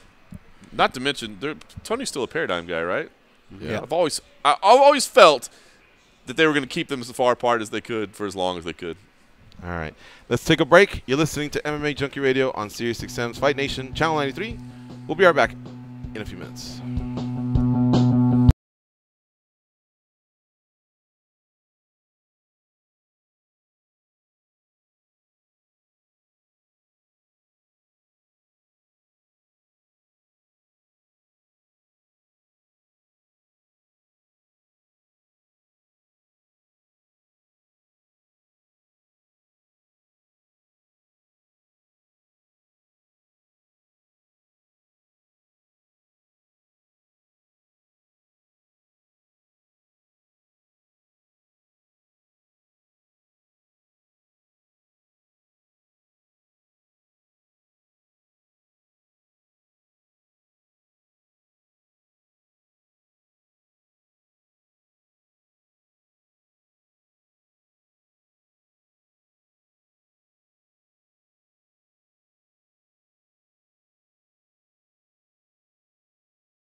abducted by aliens and instantly returned for raiding all their snacks. They are Gorgeous George and Goes. And this is MMA Junkie Radio. Recap the weekend in college football with our team of experts, including Greg McElroy, Rick Neuheisel, Mark Packer, Chris Childers, and more. They'll tell you if your team won or if they blew it.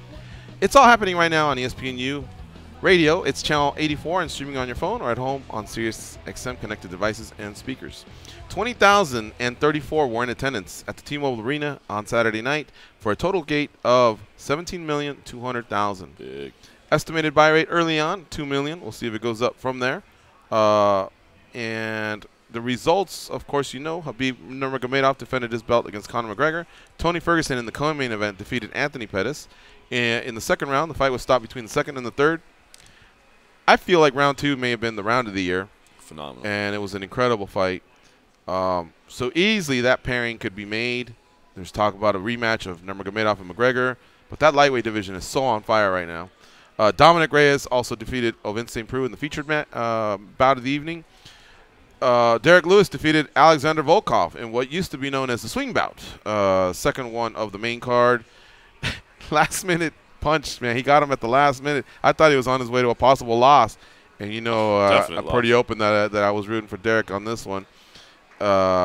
He, with 11 seconds left, starched Alexander Volkov. But by the way, Pettis, McGregor, and Volkov, man, I call those quality losses. Like, they really, really had a significant increase in their skill set going forward. And Ovin St. Preux, he went through a lot in the first round, so to come out and make that third round still kind of competitive, a shout out to him. But Volkov's really, really improved since his days in Bellator when he was tall, thin, and lanky, and now all of a sudden he's filling out, and his technique is just so much better. Reminds me of the improvements of Struve as well.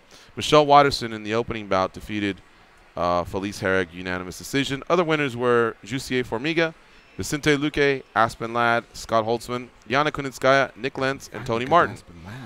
The fighters that got bonuses were Fight of the Night, Ferguson and Pettis, $50,000 each, and the performance of the night was Derek Lewis and Aspen Ladd.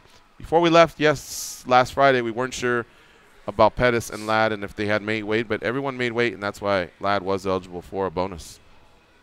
So, guys, is there anything you want to – I want to go back to calls, but is there anything that we've talked about that you still want to just give a last thought, opinion, analysis on, and then we'll jump on some calls because we are going to reach the end of the show. Just as it relates to the whole thing, I'm kind of curious to see what the UFC does, and I've asked for comment, and there's no confirmation yet, but what they do with the scheduled fight between Artem Lobov and Zubair Tukhugov in Moncton. Those two guys are supposed to fight. Zubair was involved in this altercation. Dana said, he said it kind of flippantly, and I don't know if he knew at the time really that two guys on his roster were involved in that, but he said, if those guys will never fight for us. I don't know if he realized that they already fight for you, but if he stays true to his word, then he's going to cut both those guys. If he doesn't stay true to his word, and they say, oh, well, it was a misunderstanding, we've cleared him of anything, that is a dangerous fight to put together. You're basically bringing these two camps right back together. I kind of doubt, Conor usually makes an appearance at Artem's fights. I don't know that he would for this one, maybe. I don't think that would necessarily be wise. I don't know if the Canadian authorities would let him in based on what happened. I mean, they can obviously stop you.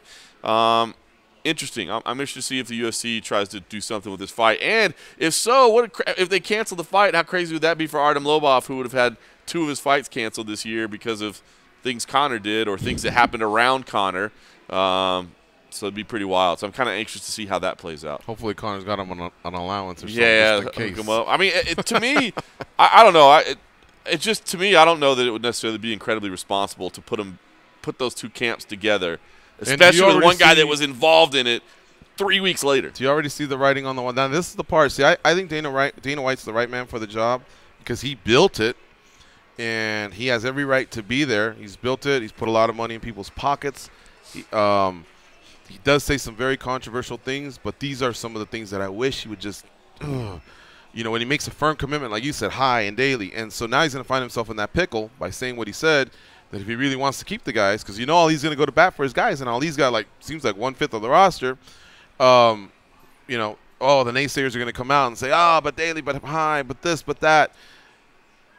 but then at the same time, we love Dana White because he tends to give us answers more than any other type of sports commissioner doesn't, and therefore it helps us.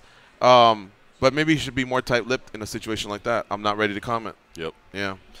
All right, calls. Go back to these. Kevin in Chicago. What's up, buddy? What's up, guys? So, John, you're back. I just want to get your take, because before you left, you said Darren Till could beat Usman. Do you still think Till can beat Usman? Yes, he can. You still think that, huh? Okay. You've been holding on to that for that long. Kevin?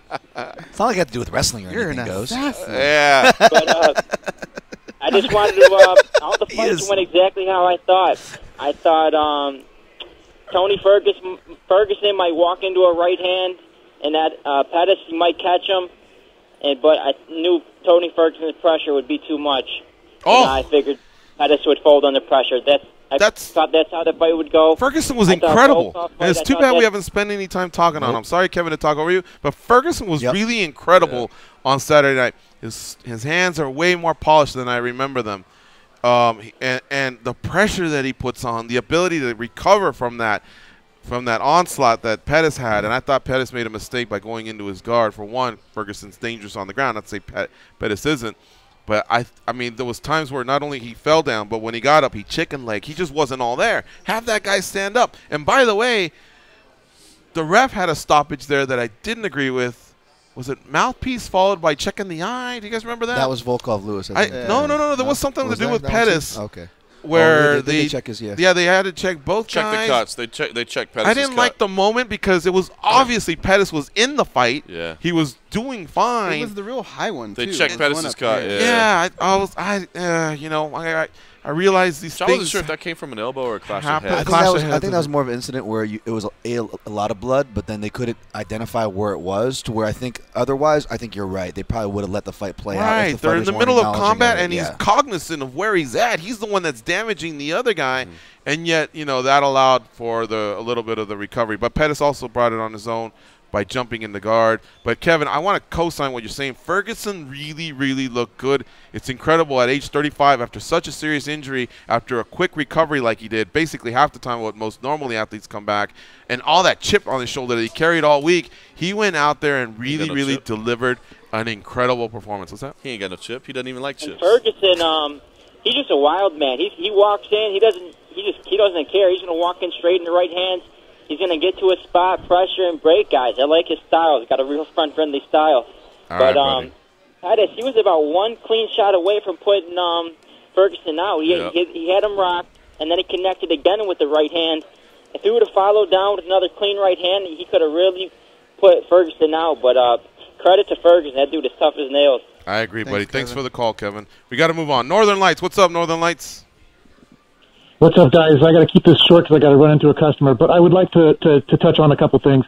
First of all, of course, it was great to see you guys this weekend. It was great to see fights with everybody. I always love doing that. But I'd like to talk about professionalism, since I have to keep this short.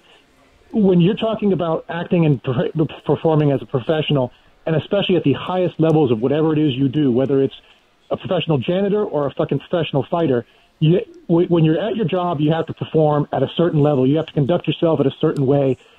What happened on Saturday night, as much as I was glued to the fucking television screaming, going, oh my fucking God, I can't believe what's going on, that was unacceptable. And at the highest level of the sport that we all stand behind, we cannot have that happen again. What needs to happen, like you guys said, with Hill and Hall and Daly, as much as it pains me to say this, what Khabib and his team did is literally tantamount to, they literally threw shit on our sport. I have customers that was telling, you got to see this fight this weekend. These aren't necessarily the most diehard of fans. They know Conor because Conor talks a lot of fucking shit. But they saw something that was appalling to them. The kind of thing that we hear on the sides, like, oh, you watch that sport with those fucking animals that kick each other in the head and beat each other up to their bloody pulps in the cage. How could you watch that? You're such a nice guy. You're so quiet and all that shit. You know what? They're fucking right. We need to find Khabib. His team needs to be gone. They cannot perform in this organization again, period. I understand that sucks. I understand it's going to require some reorganization. But if we reward these fuckers in any way, It's going to happen again, and next time, someone may fucking die. How good would it have been if with the headlines today were Khabib's team hits somebody in the back of the head, he hits the fucking concrete, and fucking dies because of something that, A, wasn't supposed to happen, B, is fucking illegal in any other situation. Once that clock stops, any other strike is fucking assault. Period. Wait. It needs to be dealt with in the most extreme of ways. I'm sorry to rant here, guys. Does that include cut Khabib as well? Khabib and his team, or just Khabib's team, the guys that came in afterwards? If you were not a professional competitor in that event last night, you should never be competing professionally in this sport, or at least this organization, ever again. So that includes Khabib? Khabib started the situation, took it way beyond what I mean, think about this. Think of what Demetrius Johnson, what Tyron Woodley, what fucking Max Holloway, what the real champion for the 155 division, Tony fucking Ferguson. Think about how these guys act inside and outside the cage. They're ambassadors for our fucking sport. I mean, Henry Cejudo, would this guy would have done that, though? He's a fucking Olympian. Would DC would have done shit like that? Absolutely not. Why? Because they know how to fucking behave as a professional, both inside, where it's okay to go nuts, and outside the cage, where you need to be a fucking upstanding human. You can talk shit. Right. You can push. You can shove. But as soon as you strike an individual outside that cage, when that fucking clock is over, is stopped, you've transcended the sport, and now you're going into what literally needs to be dealt with. Great point. I got to jump in, Mike. Jump to commercial. We're going to commercial. I got to go too. Sounds good. Thank you so much. All right, bye-bye. All right, we'll be right back. It's MMA Junkie Radio on Fight Nation, Channel 93.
Here are Gorgeous George and Goes. Let's jump back to the calls. Here we got Mickey from San Domingo. What's up, Mickey? Mickey, are you there? Put him back. Hey, Mickey. Yeah. Are you there? Yes, I'm here. Okay, go ahead. Go ahead. Go ahead. First of all, hi guys, hi Gorgeous, hi John. John, I sent you a tweet. I go by the handle of Black Anad, that you left us hanging with the 84.5. You liked it and everything. Yeah, man, brother. I wanted to so bad. There was so much to talk about, but I was working till about 6 o'clock in the morning, and Cold Coffee was doing the same. So unfortunately, there was just no time to do it Saturday night. And then I even thought about going over to his house on Sunday, doing it then, but my wife and kid hadn't seen me all week, and I figured, you know what, I probably better be a family man. So it gutted me, man. One of these days, the podcast will actually be a part of my job and not just something I do on the side, and I can actually schedule some time to do it because, holy Christ, was there a lot to talk about on Saturday night. Yeah, I know. It's just busting your chops. Of course. Guys, a twist nobody has put into it, and you guys having a little Peruvian in you. All right, hang on to that thought. Mickey, you had a delay in getting on. I got a delay for just a second. I'll put you back on hold, and then we'll get your final thought here. We're up at the end of the hour here. SiriusXM audience, you'll get more combat sports entertainment headed your way. If you want to catch any of the extras that you may have heard that's forthcoming, you want to go to youtube.com/MMA Junkie Video. That's where we do our overtime. So check it out, and we'll catch you all tomorrow with another edition of MMA Junkie Radio. All right, we'll be right back in like 10 seconds for some OT. 40 more, I wouldn't sleep a minute away. Oh, there's blackjack and poker and the roulette wheel. A fortune won and lost on every deal. All you need is a strong heart and a nerve of steel. Viva Las Vegas! Viva Las Vegas! Guys, clear for overtime. All right, Mickey, go ahead. What's your question? Yeah. One of the things that the UFC loves is that it's becoming a world sport. We got guys from Brazil, from the U.S., from Canada, French, Italian, Dutch. It's all great. Now we're getting some Africans, some Russians, some Argentinians, and Australians in. And we love going down to these places, eating their food, having their drinks. But it's more than that. These are people with different cultures, different beliefs, different upbringings. So nobody has talked about, even though we do have great to be a world sport, but somehow Dana and the UFC have to police what you tell people. You guys being Peruvian, if somebody talk shit about your mom, it's way more than any American that just says anything about anybody. Because we believe that, you don't talk about my mom. So these countries, when you talk about their faith, when you talk about their religion, when you talk about, it's not like, I'm a Catholic and, who cares, So we have to start thinking about when we go to all these different countries, it's not just food and beverages. It's a little more of what these people stand for. And some people will ride and die for stuff that Americans, we just don't understand. So when you talk about Khabib's family and his, it's not like, a lot of people say crap about my mom or my dad. It's different. So that's a twist that maybe you guys could take a look at it and think about it a little more than the American way, because it's not just an American sport. It's a world sport now. Yeah, it's very, very personal, some of the attacks. Thank you for the call, Mickey. And I thought they came out of desperation. I don't know if that Conor really meant everything he said. I think he just was desperate to get inside his head. I guess us personally, I don't know what George's philosophy is, but in life for me, it's you are what you answer to. If a numbnuts is going to tell me something, then I don't really care because you're a numbnuts.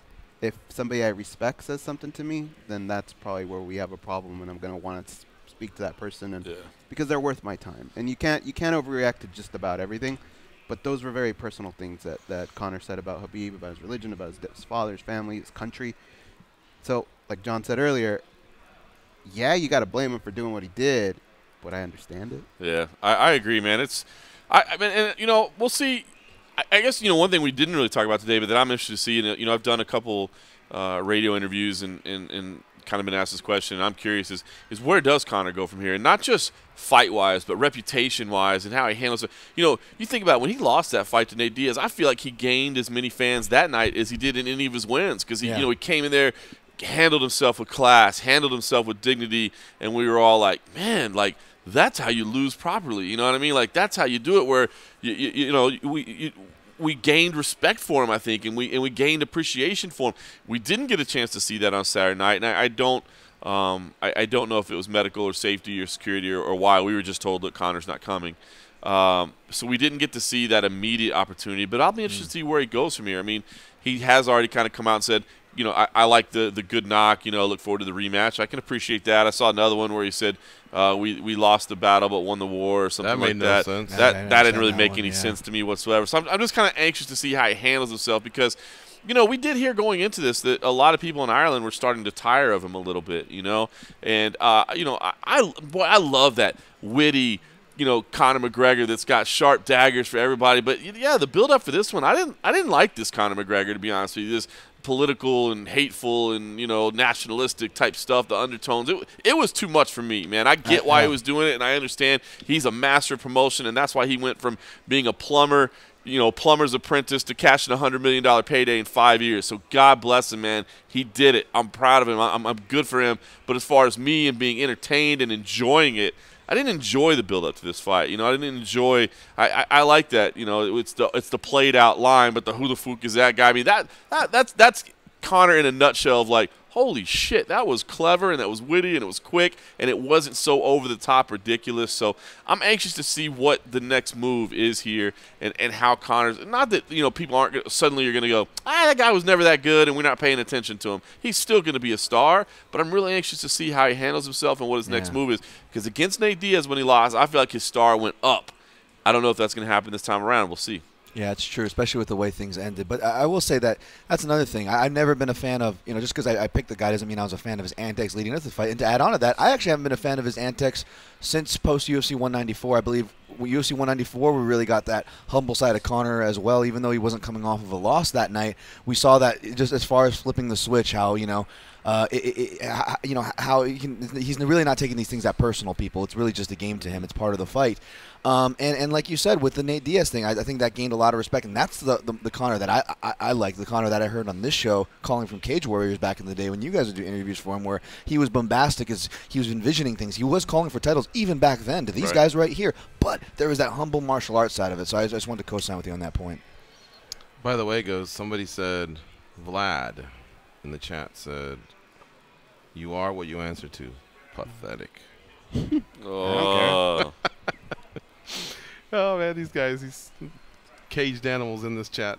All right, we got to get out of here soon. Is there anything, John, I think you're out tomorrow. But yeah, I can't do tomorrow, but I'll be in the rest of the week. All right. Nice. Any final thoughts, guys, on UFC 229? It was good. It was a great event. Yeah. Yeah. Who are you chomping at the bit to talk about tomorrow or, John, at your next show? Who didn't get proper love, other than Ferguson? We kind of glanced there. Aspen Ladd was one. Yeah, go ahead. I was just going to double down. I was just going to double down on Tony Ferguson because I've been someone who's been shouting this guy out and giving him his proper due daps before he was taking the belt away and before he had even more reason, as he does now, for people to give him his proper due daps. So Tony Ferguson for me, baby. I had joked, but how about the stunning finishes we got to start tonight? Tony Martin and Nick Lentz. I mean, back-to-back, just brutal finishes to start the night, man. This thing was a fun card. Holtzman was a 200 plus 200 dog, and he cashed. Was he really? Yeah. Aspen Ladd, Primal, and her win. That was a good way of putting it. Vicente Luque, man. What is he quietly like 7-1 or something like that? Yeah. Silent assassin. No, yeah, I got to take a look at him today. Okay. Formiga against Pettis. Pettis, man, the guy gets smashed with Cejudo, takes out Benavidez, and I thought he had kind of maybe turned a corner. Right. And Formiga got him.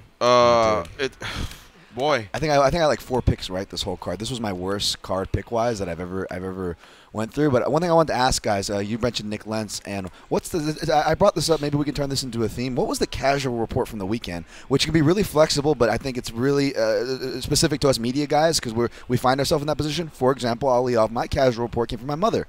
My mother heard about the fights. So what was her takeaways? Well, there were 2 takeaways. One, she heard, quote-unquote, a lot about the fighter who shouted out Brett Kavanaugh. And my 8-year-old niece apparently went over to her friend's house and caught herself her first UFC card, and it was this one. But the only thing she came back talking about, she was the biggest Khabib fan. He went flying over the fence and was fighting everybody, and that's all. And she was like, I've never seen her this excited before. I'm like, oh, great. I'm glad she finally made her way over to MMA, but the fact that maybe this was her first card and that's the thing that she hangs on to. My dad doesn't buy fights very often. Okay. He bought this fight, and I talked to him a little bit on Sunday, and he was like, well, I got my money's worth, man. He was like, that was definitely entertaining. He's like, and he even mentioned the brawl in his discussion of why it was worth his money. He was like, that was a great card, and it had craziness at the end. He was like, I got my money's worth. All right. Sammy the Squid told me, I haven't bought one in 2.5 years. He goes, but I got my money's worth. He goes, I really liked it. Okay. He thoroughly enjoyed it. My mom says, I watch you guys, but I don't really watch the sport. Okay. But she said, I woke up on Sunday and I was still tired. And I think it's because emotionally it was quite a night of watching fights. Wow, yeah. She was watching our dog while we were here, and she watched it all, and she just couldn't believe all the drama, So she says it was exhausting to me, but she enjoyed it. Wow. So that's our report. All right, we got to get out of here. We'll be back tomorrow with another edition of MMA Junkie Radio. So please tune in and keep it locked on MMA Junkie throughout the week. We got you covered. We had some great traffic. We had some great stories, a lot of hustling. So hopefully you all enjoyed it. On the way out, I do want to congratulate Josh Copeland and Philippe Lenz. They will battle for $1 million at PFL 11. Those are your heavyweight finalists. And Steven Seiler and Lance Palmer, they'll battle for $1 million at PFL 11 as well. That's your featherweight finalists. They came out of PFL 8. First loss ever for Andre Harrison, by the way. All right, tomorrow we'll talk about Quintet, some other stuff. So tune in then. For Danny and Dan and John and Goes, I'm George. Have a nice day. Go out there and be a champion.